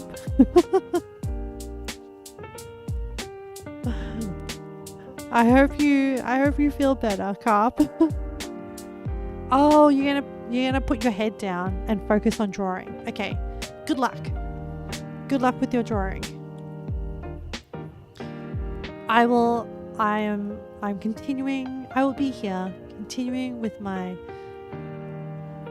scuffed Minecraft build. Okay. Gotta cover these corners. Alright. I got it. No, I got a base for your head down. Oh, you've drawn the base of where you're gonna draw their eyes and mouth. Okay. Yeah. Oh, you've got the head, the like rough draft of the head down and done. Good job.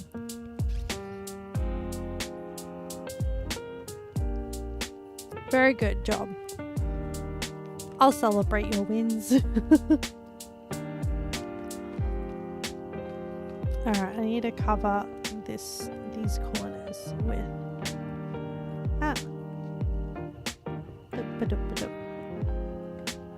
So it is quite common for let me not stand on a high thing while I read this. It's quite common for Philippine people here to fantasize about traveling outside Philippines. This includes you, but I thought about how Philippines is a travel destination for people outside as well. As a well-traveled person, what would be your itinerary for a Philippines trip? Or maybe how would you go about it? So I don't know a whole lot about, okay, this is interesting because like I take travel planning very seriously. So from my perspective, firstly, generally what I do is I will watch a few YouTube videos to sort of get like an overall, how does other people represent the Philippines? And when I say YouTube videos, like I might watch like one like top 10 things of Philippines kind of thing, just to gauge like the highlights of what Philippines markets itself from. So there's different ways to think about how countries market themselves, of like, okay, they try to market themselves in like a general way. And the more I travel, the more I realize that everyone has obviously different ways of traveling. I focus more on like experiences and like more of like a curiosity perspective and understanding, whereas some people just want to have a break from their life, which is totally valid. There are different ways of traveling, and the other thing to think about is that traveling is important for different countries because it can form a large part of their economy. So and so it brings in a lot of dollars to their economy and like keeps things flowing around kind of thing. So for me, getting back to the topic of how I would plan it, I would first look at a bunch of videos. For me, I also, one of my beliefs is that food is like a living example of history of a country. So I will also watch like food travel videos. I really like best food reviews as a YouTuber. I don't mean to send a push away, but can you make it so that the thing doesn't have a 30-minute slow shot? Okay. Yeah. I will look into it. I don't want to do it while I'm on stream. So I will add it to my list of things to do. But I think that is a fair request because I think it has frustrated some people. And I don't think we've really had much of a problem with our Discord. Sorry, back to Leo's topic. So yeah, so best reviews of food, I really like watching them because he'll do like, his name is also Sammy, and he's based in Vietnam, but he's American, and he travels to different countries and tries out different food, and he's actually more adventurous with his food. So I like sort of like to gauge from them like different food that they do, and then I'll just sort of like check out some other people's itineraries, which will then sort of like set out like in my mind, like a kind of like an idea of the country. I would then, so generally with traveling, you try not to, for the first time in a country, I try not to jump around too much between different hotels and different cities, because you end up losing a lot of time, and time is a resource when you're on a travel trip or a holiday trip. You lose a lot of time to moving hotels, to checking in, to getting from one place to another. So I'll generally try to like pick maybe 2 or 3 locations within a country.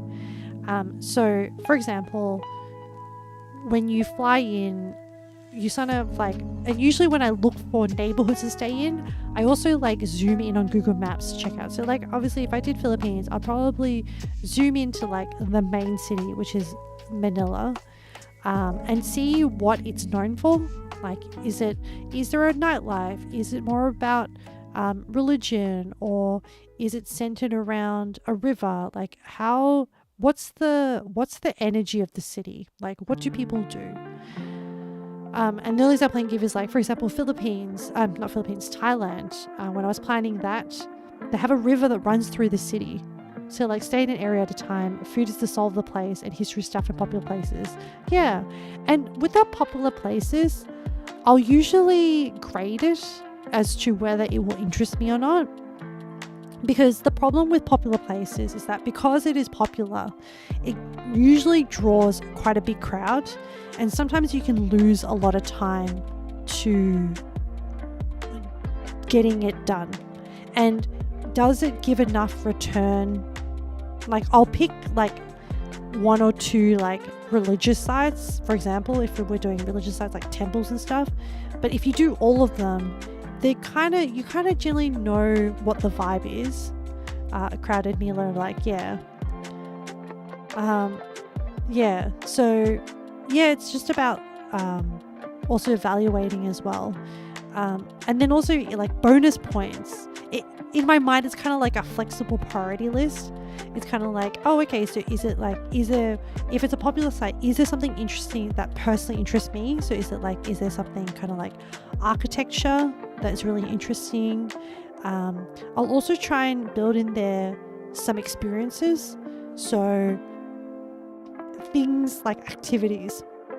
So whether it be a cooking class is a very low, easy way to interact with like local people, but also kind of do something fun as well. And also is like, normally cooking local food is like you get to experience the culture a bit more, and usually the instructor normally gives you a little bit of background as well. So it's like kind of a good way to sort of like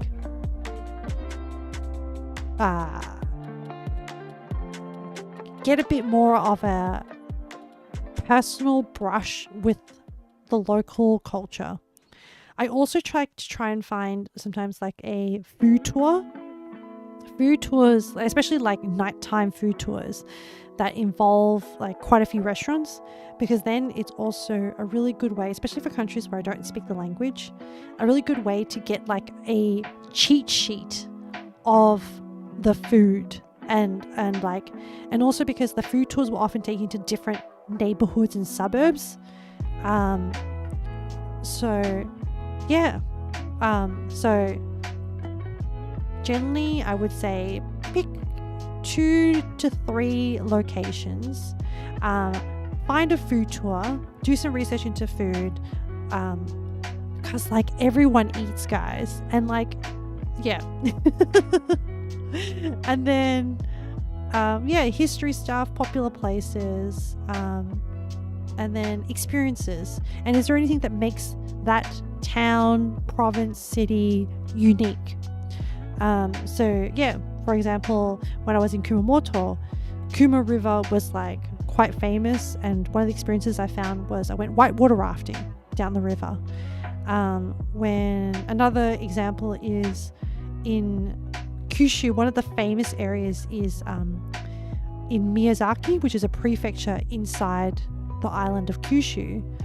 And in that prefecture is a place called Takahiko Gorge. So hello Tenshiku, welcome to our stream.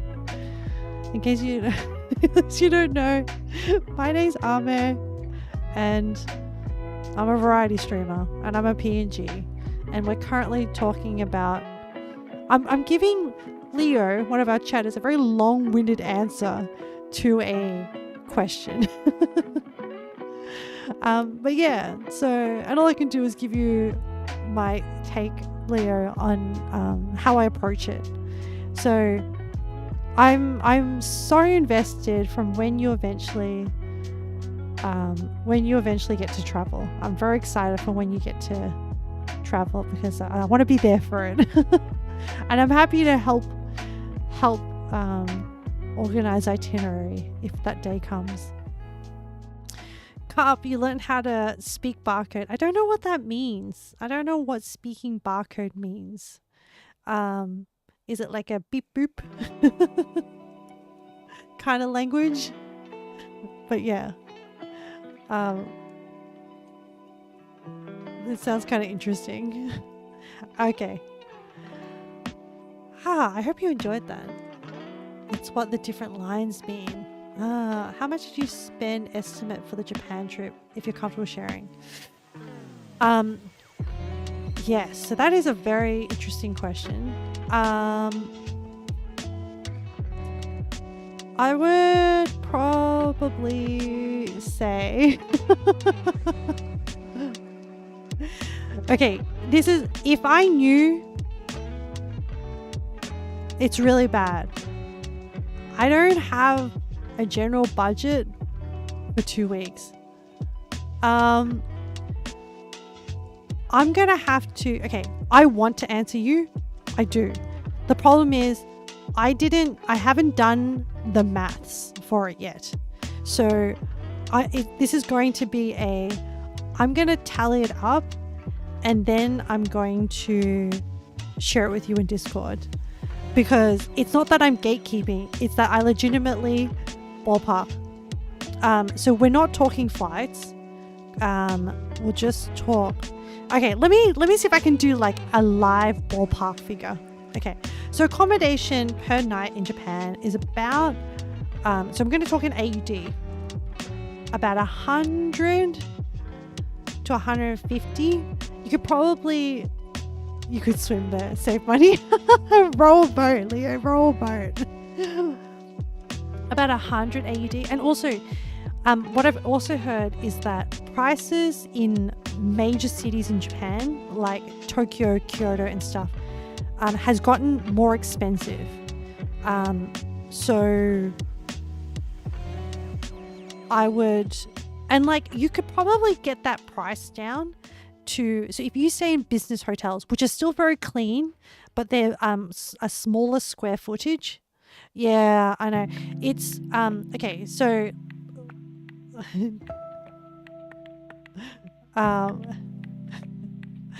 Carp, I'm gonna read your message after I talk to Yama because I can't handle different topics at the same time. This calculation of like Japan travel. So the economy behind why the price has gone up is because nowadays the demand for tourism in Japan, so there's more people going to Japan, and so hotels, because there's more demand for hotels and things like that, prices have gone up because of demand. It's a supply and demand economy situation, and so yeah, the price has just gone up, and especially in major cities. So I would probably, but I'm gonna go based on like what I know, which is like about, you could probably get like a double bed in like a business hotel for about like 100 AUD a night. And so let's say you do 2 weeks, which is 100 times by 14. So accommodation is normally like pretty expensive. Calculator. So you're probably looking at like 1,400. Now, though, Leo, yes, I know that is a business hotel. I've also, when I was in university, done Japan staying in hostels. There was like a branch that was very, very affordable. And honestly, hostels in Japan are very clean. The standard of cleanliness in Japan is very, very good. So with hostels in Japan, you're sharing like a bathroom. You'll have your own room. You can even like go up a little bit and like get your own private bathroom in like a hostel situation. They just don't have as many of the amenities as like a hotel would. And so like the different tiers to think about in Japan is you've got you have your hostels, you have your business hotels, you have your smaller budget hotels in Japan, and then you have like your fancy hotels. So most of the time I generally go for like, depending on like how much money I earn at that point in time, when I was in university, I went for hostels. As I became more of like a working professional, I started upgrading to business hotels. And then I stuck around that for a while. And then occasionally I would flex up to a hotel. And what you get for a hotel is it's like just a little bit more square footage. And honestly, my perspective on hotels is like, it's a place that you sleep. Now though, there is a different category of hotels. Now that you're a streamer, you're in the luxury ones, right? No. No. Unfortunately, I am a poor streamer. Tiny, yeah. There is a different category of hotels called ryokans. Dreams, yeah. So let's go back, but ryokans are really expensive, but really fun. They're an expense for fun in themselves, okay? All right, back to Yama's question. So that's accommodation. If you're looking at flights, you could probably get them for sale for under $1,000. I'm going to put $1,000. So at the moment, from Australia, you can get them on sale for like under $1,000 if you like catch them on sales. They're probably like 800 maybe, but I'll put 1,000. So then you're looking at 2,400 so far. Then with food, now meetings time to let. Good luck, Tiny. With food, you can eat stayed in ryokan once. It's expensive, but the whole experience turned out worth it because it included breakfast and dinner. Yes, I completely agree. That's why I stay in like business hotels to save money and put that extra money into ryokans. Not only do you normally get breakfast and dinner, but you can also experience, and normally the dinner is what they call, is a particular style of dinner called a kaiseki dinner. So Kaiseki, kaiseki. And usually these dinners are normally done by like, not famous chefs, but they're very talented chefs who normally cook food that is specific to the season. So they only use seasonal food. And also to the locale. So it is like very much where that place is and also like what the season is. So it is a very like unique experience. And then usually with breakfast, I really like a Japanese style breakfast. It's not for everyone, but I love all the little different dishes. I love the grilled fish with rice. I've also over time come to love, and I would only do this in Japan, having raw egg on rice with natto and soy sauce. It is it is an acquired taste. It is a very extreme thing to do, but very common in Japan, but I love it.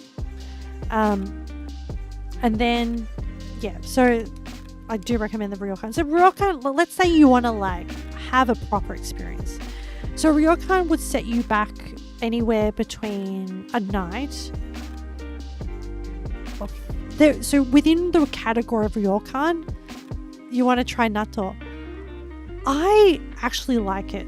I personally like it. And like one of my, weird comfort foods when I first get to Japan is getting like a hand roll from 7-Eleven with the natto on the inside. You don't. Yeah, it is a very unique food. If you like fermented things, then you'll be okay with it. So like fermented crab from Korean food, if you eat that, then like you'll be okay. Like anything that's like if you can handle the brown fish sauce in Vietnamese cuisine, or like in Singaporean like belacan, or Malaysian food like belacan, if you can tolerate that, you can probably tolerate natto. Or stinky tofu, you can tolerate natto.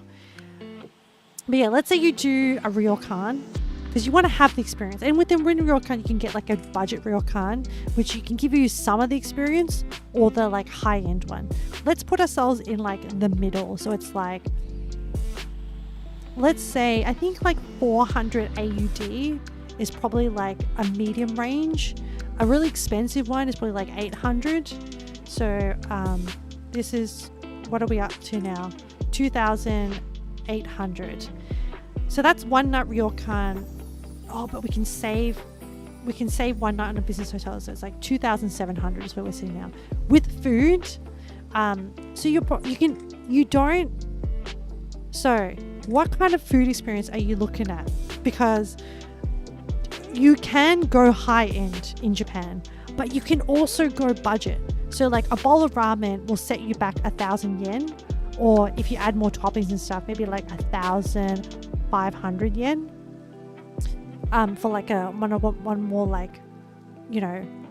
And the thing I love about Japan is that even the normal food from konbini is tasty. Okay, like you don't have to have like omakase. And I already love, like, you know, the budget train sushi. Oh my god, chat, like that stuff is like, it just hits different. Okay, when it's in Japan, it's literally that meme of like, oh, thing at home, thing in Japan, so much better. It's literally that. I don't know, it's just like the rice is better, the fish is more fresh. Anyway, you could probably get away with, like, let's budget 10 Australian dollars for that's like pretty generous. Like normally most of the time I just go to konbini, like the convenience store, for breakfast. And I normally, man, my favorite is, I think it's in 7-Eleven. There's this prawn katsu sandwich. Oh my god, like so good. And like, I don't know, I like random stuff, chat. Konnyaku, so I didn't find it this time, but like konnyaku is this kind of like chewy, made from this, it's like a jelly, but like a savory jelly, and they normally put them in like oden, which is like the hot pot, it's like this like stew kind of thing in Japan. Anyway, I really like konnyaku. It's just kind of crunchy and satisfying. I was like, triangle things with normally the plums, those are really good. Oh, onigiri, that's what you're talking about. Yes. I usually don't get onigiri in the konbini. It's because it's like, it fills me up too much, and I want to save space for like fried chicken from the convenience store, or like trying out different snacks that I find. Anyway, sorry, getting off topic. So let's say $10 for breakfast. Let's say for lunch, like 2,000 yen. And then let's say for dinner, you're gonna go like, you want to be like flexible. So you do like, let's say you want to like go out and like try different alcohols, go to an izakaya, eat to your heart's content. So let's say like 40. Now that's not fine dining, that's just average dining. Save space. Yeah. I manage my appetite while traveling. Like I don't want to, like, do you know the other thing that makes food taste good is having an appetite. So you don't want to like go too hard, okay? Like, I'm just saying. So that puts us to 40, 60, 70 per day times by 14. 70 times by, and minus one of the days, actually, because one of the ryokan days, honestly, they feed you so full that you don't need to eat the day that you go to the ryokan. So let's say 13. So that's $910. 6. So we're kind of looking at 3,610. This is like a mid-range trip to Japan, okay? And then let's budget like activities. So the other thing you have to take into account is public transport. It'll probably set you back, maybe, it depends on what you are doing. And if you get the, like, let's just say you stick to one city and you do like day trips, I would probably budget like 2,000 yen which is 20 Australian dollars, so 3.6. And like and there'll be some days where you don't even use that budget. So let's maybe say like 10.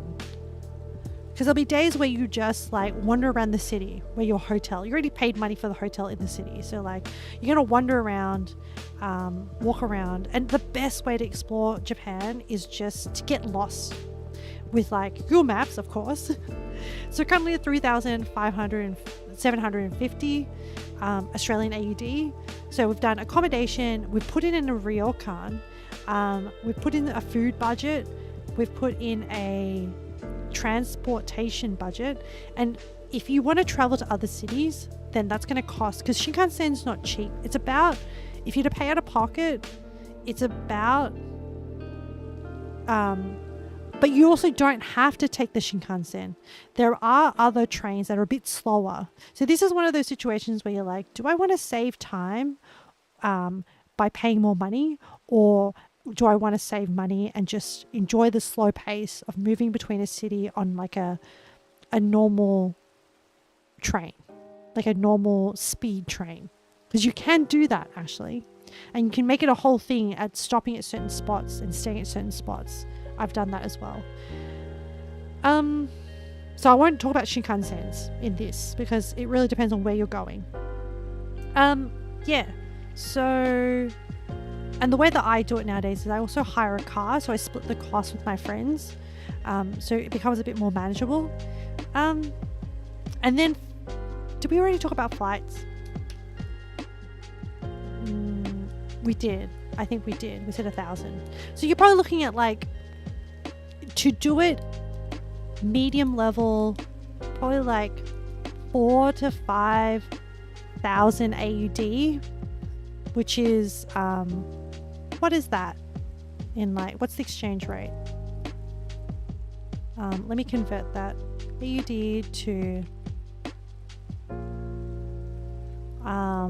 let's round up to like 4,000, which is like 3.5 Singaporean dollars. And like, if you really want to build in a buffer, like put in extra, like, and that doesn't include like your shopping. And depending, I don't tend to shop very much in Japan. Like I normally get suckered maybe in your next life. No, Leo, no, just like, actually, how much is that? Between Philippine peso. Oh my gosh, 144,000. What's the daily wage in Philippines? 645. Oh. Oh man, that's rough. 144, 159 divided by 645. That's like close to a year of savings, and that's yeah, of like the daily wage in the Philippines. That is rough. But 2 weeks, I think it's okay. I believe, yeah.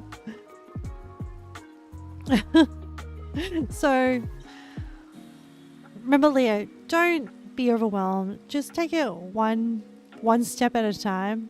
First thing, my rate in previous job was around $2 an hour. Is that $2 AUD? Oh man, that's rough. Yeah, I can. Oh, USD. So that'll be like $4 Australian. I think yeah, the US rate is like twice that of Australia. So like $4 Australian, which is, yeah, that's rough. Because minimum wage in Australia is I can't remember off the top of my head, but I think at least 20 Australian dollars, which is $10 US. Yeah. So it's like 5 times Yeah. Yeah. And like minimum wage is like legally the minimum wage that employers have to pay their employees. So if you worked in like a fast food chain in Australia, that's what you would get paid, at least 20 Australian dollars per hour. So yeah, I know a lot of people travel outside of Philippines in order to work and then send money back to their family in the Philippines. You spilled your coffee. You were so shocked. But yeah, just, I know it's like, money is like a rough topic to talk about, and it is so unfair, and unfortunately it is the reality of the world that certain countries have more economy power than other countries, you know, and yeah, but slowly, yeah, you can't, don't get overwhelmed. Just focus on like what the next step is for you in life, which is having a stable job that provides health insurance. And because, I mean, sometimes the reality of the world is so harsh, and you, with those big global things, you can't change. And so all you can change is like your perspective, which you already know. Like I'm just talking, yeah, got to get that gallstone out. Yeah, like that's what we're gonna manifest for you. And then one day, the next dream is to travel, and that's okay. It's okay if the dream is like far away. Yeah, and there's all sorts of like unfairness in the world, right? It's just like, just because, you know, different people ended up in different countries, that you have like different starting points in life. And this is what the whole thing is, with like equity and things like that, about how recognizing that some people just start behind the starting line compared to other people, or some people start ahead because of certain privileges from being like, I'm very, very privileged to be in Australia. I'm very, very privileged to, yeah, you know, be, I guess just being grateful for what you have, as well as the other aspect of it. But I mean, it's very easy for me to say that being in a position of privilege, and I acknowledge that. But yeah, all I can offer is like support, is mental support. You posted art progress in art. All right, Carp. We'll take a look after stream. But yeah, you got this, Leo. You got this. Just one thing at a time. You know, get through that job interview. Get that job that covers health insurance. Get your surgery. Thank you for sharing it. No worries, Yama. I hope it helps. It probably isn't an accurate reflection of my trip. Yeah, one day, Leo, one day. Yeah, it's not an accurate reflection of my trip. If you're really, really interested as to like all the activities I do in the breakdown, the other thing is that I'm actually also, to point out my other privileges is that the friends that I travel with are also very financially stable. And so in a way that bleeds onto me, or that sort of like helps me out as well, because they're very generous. I'm not saying that they pay for everything, but they're very generous with their activities and stuff like that. So I do benefit in that way as well. But yes, I haven't just like one day woken up into the financial situation that I'm currently in. I have been working in like a lot of professional roles, and I've been lucky to have very, very stable employment for a very long period of time. And I've also always been like more of a frugal person from my background. So I always have saved a lot more money than I've spent. And yeah, I've been very lucky to land in job positions that are very generous with their payment. So that means that I'm at the point where as long as I watch what I spend and I'm very careful and intentional with my finances, I'm in a secure position. Back just in time. I bet you, man. We're reflecting on our privileges in life and being in Australia. So yeah, I think I cleaned up the coffee spill. Good job, Leo. That's right. Reflect on all achievements, even if they're small. Yes, coffee spills are very dangerous. All right, where did I get up to with with building? Oh yes, I was plugging holes. But yeah, are you thinking of traveling to Japan, Yama? Because like, I think anyone can have fun in Japan regardless of budget, and there's a lot of like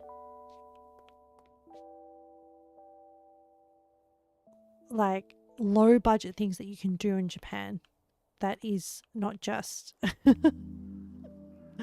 Yama vlog soon.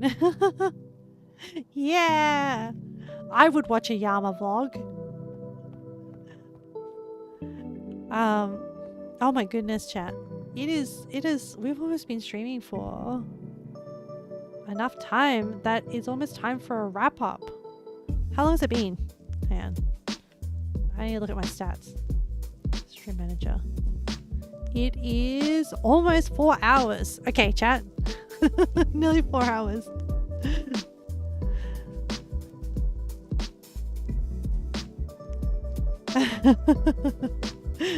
The expensive part of Japan is getting there. Once you're there, there's so much fun to be had for cheap, at least compared to like Europe, America, US. Yes. I find that like, yep, that is true. I can like, my dollar went so much further in Japan compared to when I went to the US. Considering traveling to Japan, but got to plan and see how you're bad at videoing or vlog.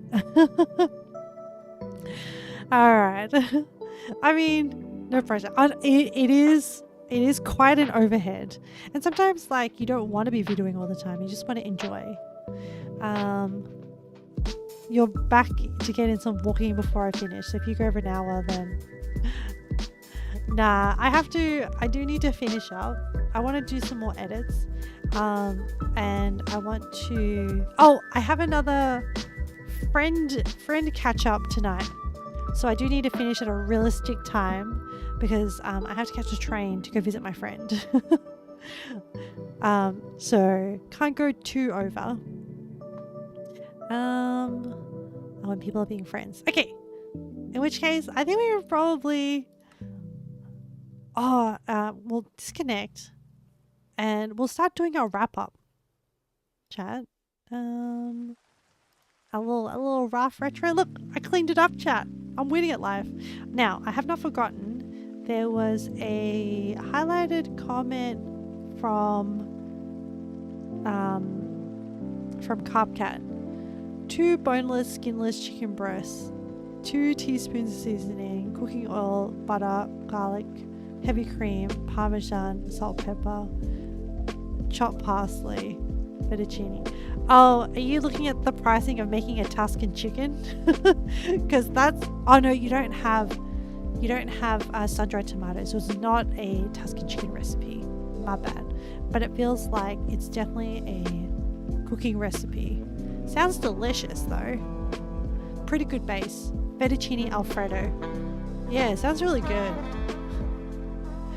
Alright, let me do our rough retro chat. You know what's in store for us. What makes us feel good? Okay. So, the objective was to build the medieval castle, but we didn't get far, and that's okay because I feel like we had a lot of really, really fun conversations. Has there ever been a Raft retro after playing Raft? I want to. I'd like to play Raft. I haven't finished Raft. I actually own it.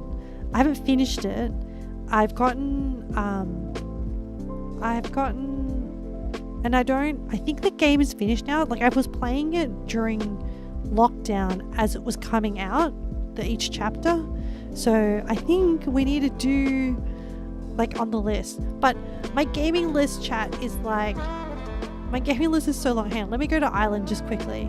I want to write this down so I don't forget. Gaming list. So at the moment, Yakuza is current. And then after that, I want to do V Rising because Val's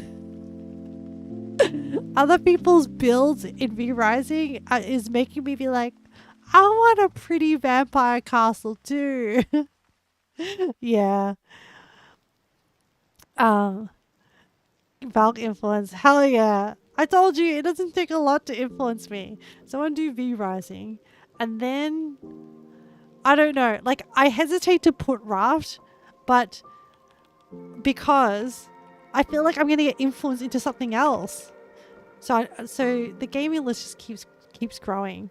Raft, and then also in there we have to fit in the Monhan Wilds updates as well whenever they like release new content. It's like, oh no, the oh, and then somewhere in there is like, don't starve together.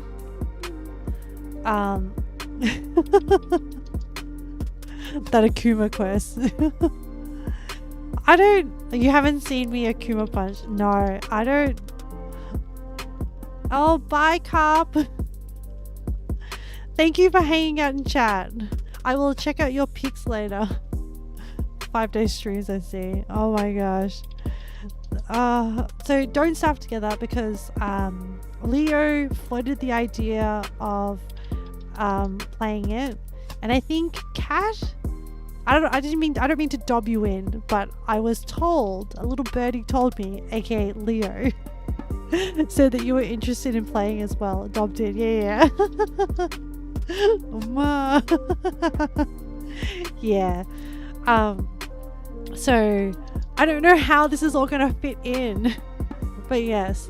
And like I am like open to playing these, like, since we've been playing with the community wilds, I feel more comfortable about like playing with the community on stream. Is my stream like, I'm literally just like, our streaming is literally just for us guys. I have no problems with this, by the way, because as I said, I mean, if I make it professionally, cool, but I'm still gonna do my edits and post and whatnot and stuff, but you know, just a comfy corner on the internet. Yeah, I don't. So the impending question is that if we do grow and our community becomes much bigger, how do we juggle so that everyone feels like they are involved? But I'm not sure. But I'm not going to overthink it. I'm just gonna be present with the people who are present here with us. It's a tough question. Yeah, it is. So we'll see. Yeah. I don't know. I don't know what it is. And also the other thing is, I am also, so apart from streaming, I also do the edits, and I also have, so my friend has like, I'm also helping a friend out with her business. That's like outside of streaming. So I need to sort of like make sure that I set time aside for that. Yeah. So, it's kind of like on a casual basis. It's not like regular hours. You can call yourself an entrepreneur. Yeah, I could put that on my CV. But it's kind of good because even though I'm taking like a full-time employment, sips wine. I should put on it. The sips wine thing makes me want to like put on like a French accent. It's like, ooh la la, I am an entrepreneur. I sip wine and I do the bookkeepings. Oh my gosh! I hope no one in France takes offense at my crappy French accent. But yes, so I gotta balance everything, and then I don't want like I'm just mindful that I don't want like online content or stuff online to overtake. So what I've learned, one of the big lessons that I've learned in life and with all things is the importance of balance and the importance of making new memories or actively investing yourself in life experiences. It's one of the things I learned when I suffered multiple bouts of burnout, that it's not even just about the allocation of time. So let's say you're feeling like burnt out or overwhelmed by a situation, or let's say like the reference I can talk to is like work, right? So you can work a lot of hours, and obviously the common scenario is like you work a lot of hours and you feel burnt out. You can also not still do your hours and still feel burnt out. And what it comes down to is not about the number of hours, but it is about the mental weight that you put into activities outside of work. And so it's things that enrich the human experience. So things like spending time outside with your friends, with your family, like having experiences, going to shows. Je suis un cheesy entrepreneur. Yeah, I'm burning out this trip. You're right, I should sit down. Yeah. But yeah, it's about making sure that you intentionally spend your time. So whether that be,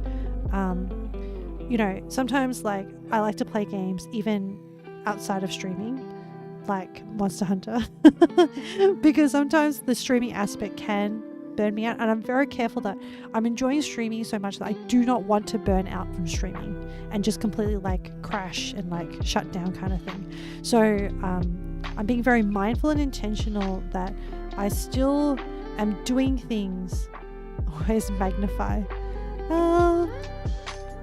Magpie. Oh yes, you're right, I did forget my magpie chill time. There we go. Thanks for reminding me, Carl. But yeah, it's really important to do that. So yeah. Birchie Bear fail. Face palm. guys. It's okay. Magpie's back. We're back meeting. No worries, Yama. Yeah. So that's my little spiel on burnout. But yes, our gaming list is long, is the point. I do love Raft. I want to play. Does he have a name? No. He doesn't have a name. He doesn't have a gender. Or they do not have a gender. We don't know if it's a he or a she. Can I name? I think you can suggest a name. I think the community should agree on a name.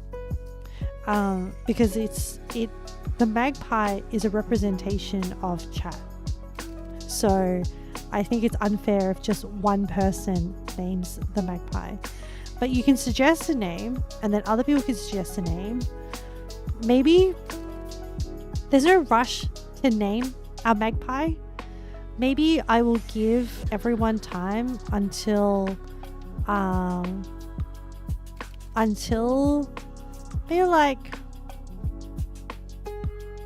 maybe at like the 1 year anniversary, we can confirm a name. Is so far the core of the representation in the Discord. Virtue Fair. Calling out things. Yama banned me count as a community.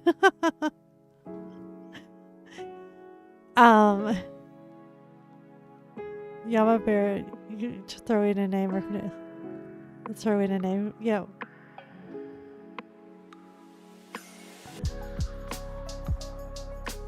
And crows and ravens and magpies and stuff. The really smart birds.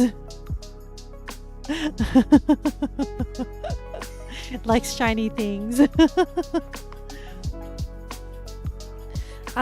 Yeah, so maybe like I'll give everyone time to throw out some name suggestions. Maybe we can have like a list going somewhere, and then we can, maybe the community in Discord can vote on it, on which names they like best. Let's do that, because like I think it's a pretty big deal to give the magpie a name, so we should give it the correct gravitas, the appropriate level of like weight to it.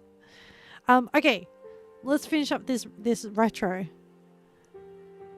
Maggie the magpie. That's probably a pretty good suggestion. Anyway, should I set a spot? Where should we put it?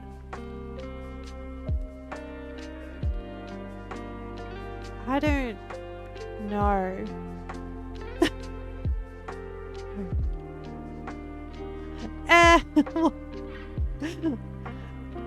Maybe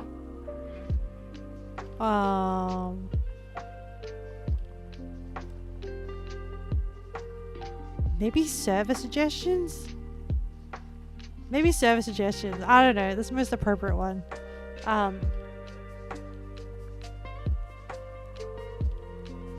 Please post name suggestions for my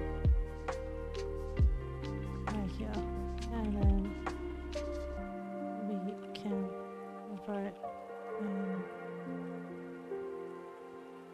I'm going to do it now because otherwise I'm going to forget. Vote. And we can it up for 1 year. Anniversary. The 1 year anniversary is like sometime in September.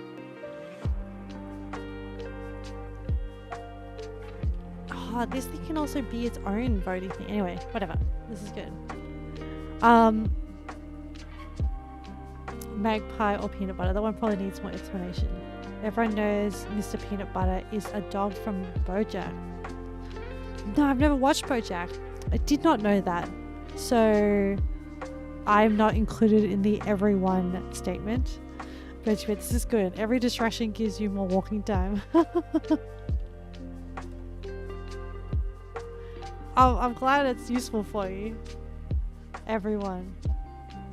The bot gave a thumbs down.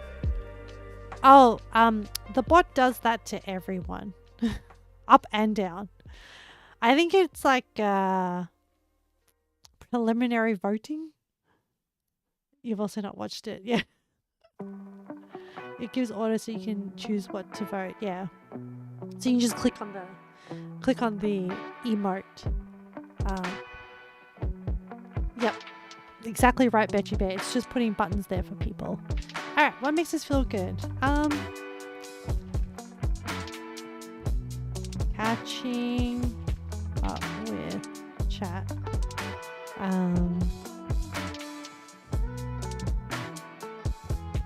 You know what I enjoy? The range of topics that our chat covers. I feel like we're such an interesting chat, but I'm biased, so who knows? Look, my chat, my rules. Yeah, I don't know. Today was a very good, like, more chatty stream. And I hope you don't mind. Does anyone? You know what? There's no point asking because I don't think anyone is going to care. But I hope you don't mind. Follow count nearly there. Yeah.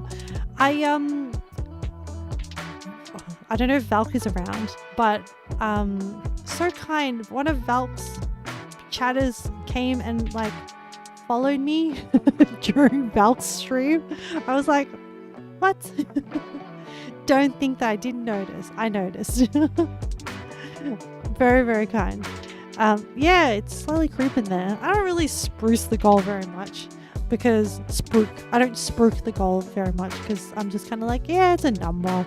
If it grows, if people like, I don't know, I feel like it's reached the point where I think most people know if you want to get notifications of when I go live and you want to be part of the community, just follow. Maybe I should do a call out. Hey, anyone who is lurking who hasn't followed, consider following. I don't even know if that does anything. I can't imagine that I don't know. Don't follow or else. That was your trying to help. Like, comment, and survive. Our thing should be like, don't burn out. Focus on the next step. Survive. Yeah. I don't think there's a like. I think like, comment, and survive is like more probably for like YouTube.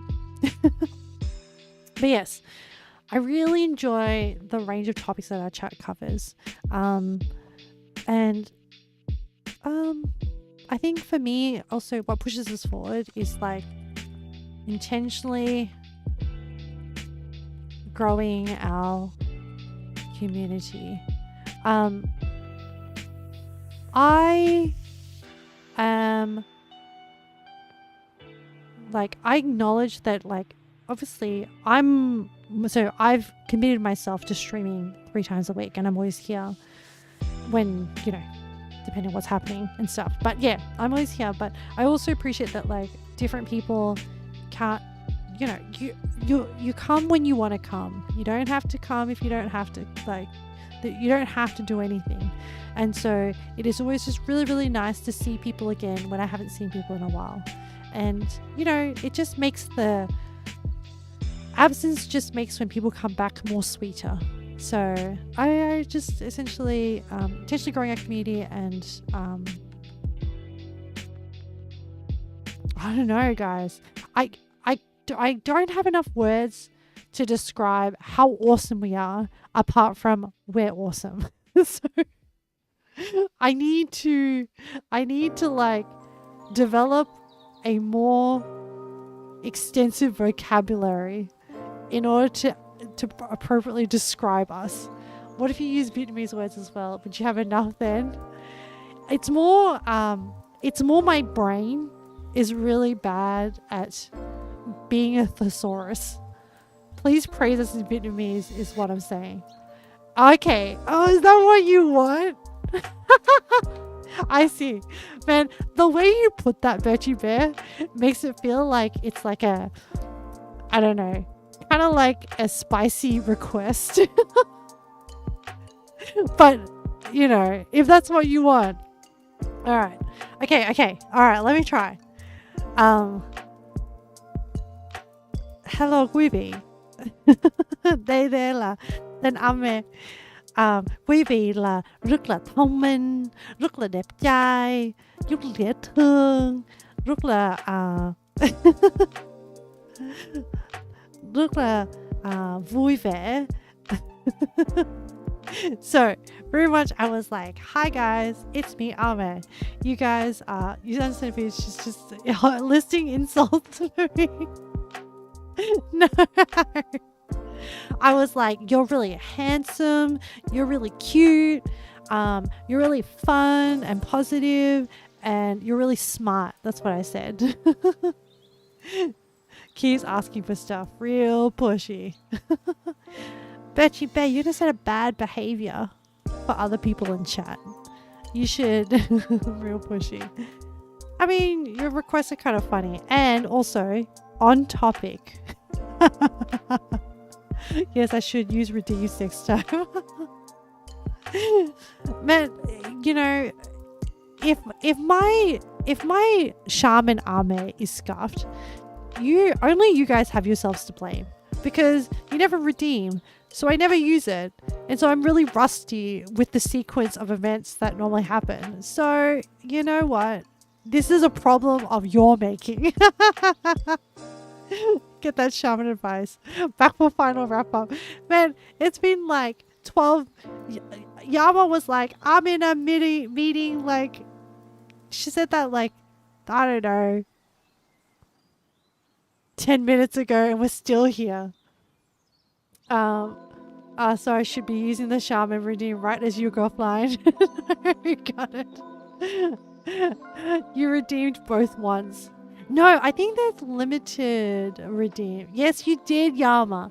You were so good. Yama. Should I say it in Vietnamese? Hang on. I'm trying to think of the words. Yama. I don't know if this sounds so weird. Là đứa em bé rất là ngoan. Which is, Yama is like the baby that is really, I don't know what the direct translation from Wang is. Wang is kind of like, obedient. Like respectful, obedient. Gotta remember everyone's familiar relationship. Nah, man. Forget that. I called Yama a baby. Embe is like baby. Yama knows their place is a wild thing to say. Hey, you misinterpreted what I said, Betchy Bear. What are my thoughts on crows? Crows are pretty smart, actually. Man, our chat is chaotic. Actually, I like this idea of practicing my Vietnamese. I do need to practice my Vietnamese a lot more. Correct? I didn't realize there was a true, correct or false response to thoughts on crows. Okay. All right. What have we done? We've done what makes us feel good, what pushes us forward, island. Oh, yes. Game things. We have a few more things to add to the island stuff. We have, and I said this earlier, I just need to summarize it here, which is Filipino. Oh, actually, that was part of the test. I wanted to say full stream in Viet, but I won't have subs, so nah. Yeah, exactly, Yama. Also, the other problem is, okay, I've thought about this as well, but my next thought is that if I do a stream in Viet, it means that Vietnamese people are going to come to my stream and are going to chat to me in Vietnamese in text. And my reading of written Vietnamese is so bad, it is so rough that I'll be using mostly Google Translate. Be like, I'll try to read it first and then I'll get the accents all wrong. And then I'll Google Translate it, understand the context of the meeting, and then go back and be like, oh, they meant this.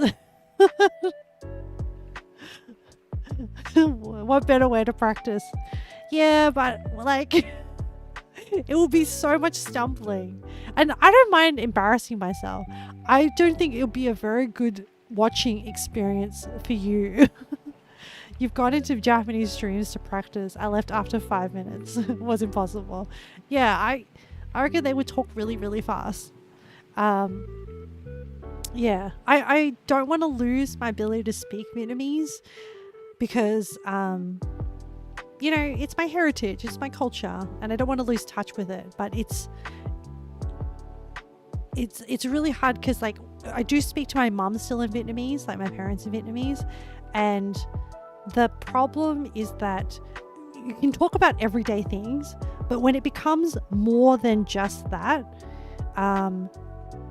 like if the topic is more complex than that, it's like I struggle to find the words. And I'm already, look, I am already in struggle town with English. Am I not, chat? Sometimes.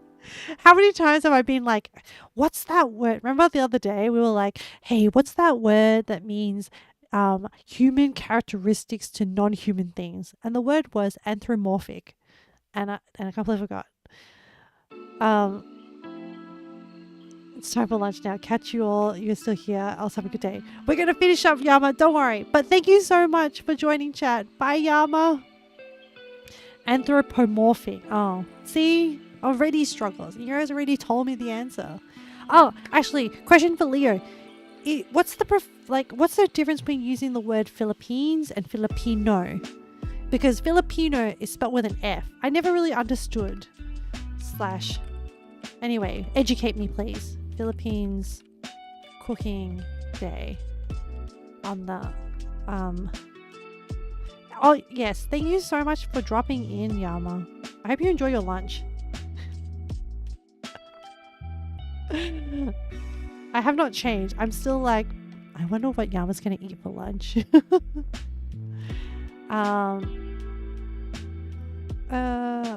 Okay, and then do club.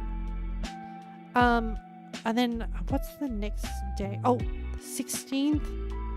So 6-month Aura stream, which is going to be the 16th of June. And that's as far as my brain can plan. You were in washroom. Leo lurking too hard, which I will now call lurking forever. What I miss. Hey Leo, why do people use the word Filipino spelt with an F versus Philippines? Like, I know it's like sometimes people use it in contextually to be like Filipino people, but then like, why does it suddenly? That's a good question. Okay. You're gonna go, you're kind of bored. Alright, Carp. I also don't know. Oh. Filipinos are in the Philippines. Okay. Well, we're wrapping up soon anyway. Okay. So, I think we're pretty much done. We don't know the answer of Filipinos from Philippines. Maybe we can all Google it. You call yourselves Filipino. Yeah, I have no idea. As the people of the Philippines. So I figured that through contextually, but I wonder how that happened. Anyway, it's a question for me to like, to research. I shouldn't put that expectation on you. All right, chat. We got our retro done. Actually, I have one thing to add to rocks. Making intentional decisions about the growth of the community. This is just a reminder for me. Filipino feels like Spanish. The Philippines feels like an English word for the Spanish word. Potentially. Yeah, I'll have to look it up. But yeah, thank you so much everyone for hanging out. Philippines from a Spanish king, I think. Oh. King Philip. Alright, time for me to come out of the hiding. I've been here for a while. Penguin! Hello.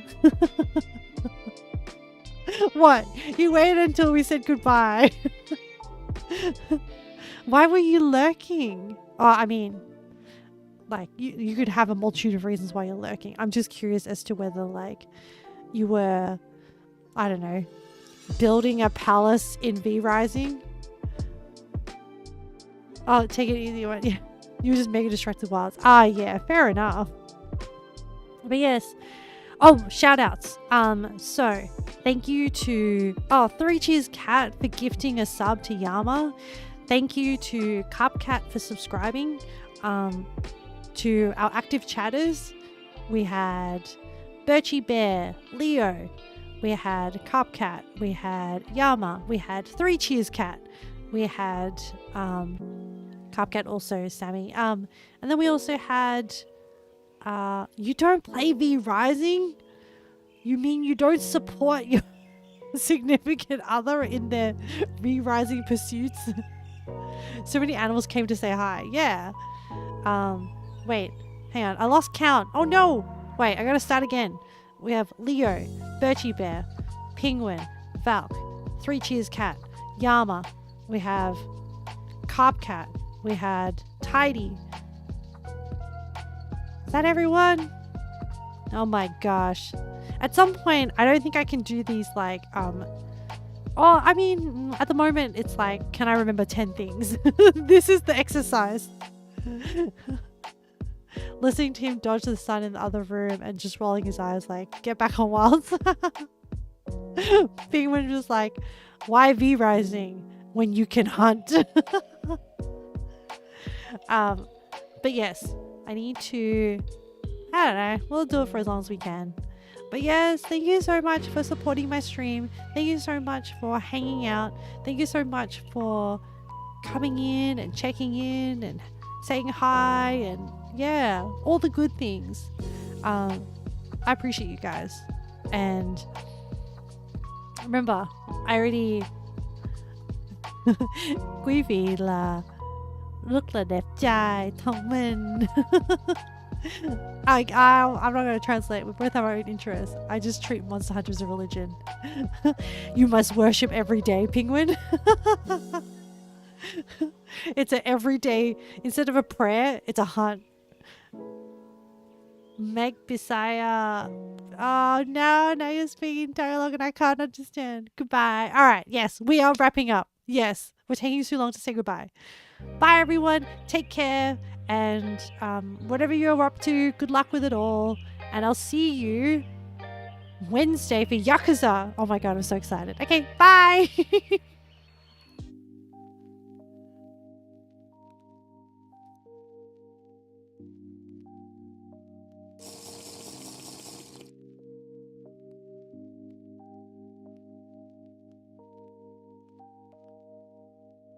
Boo, I will drink.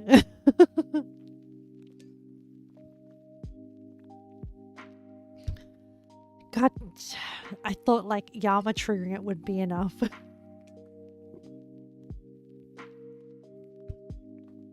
Alright. I'm stopping the stream.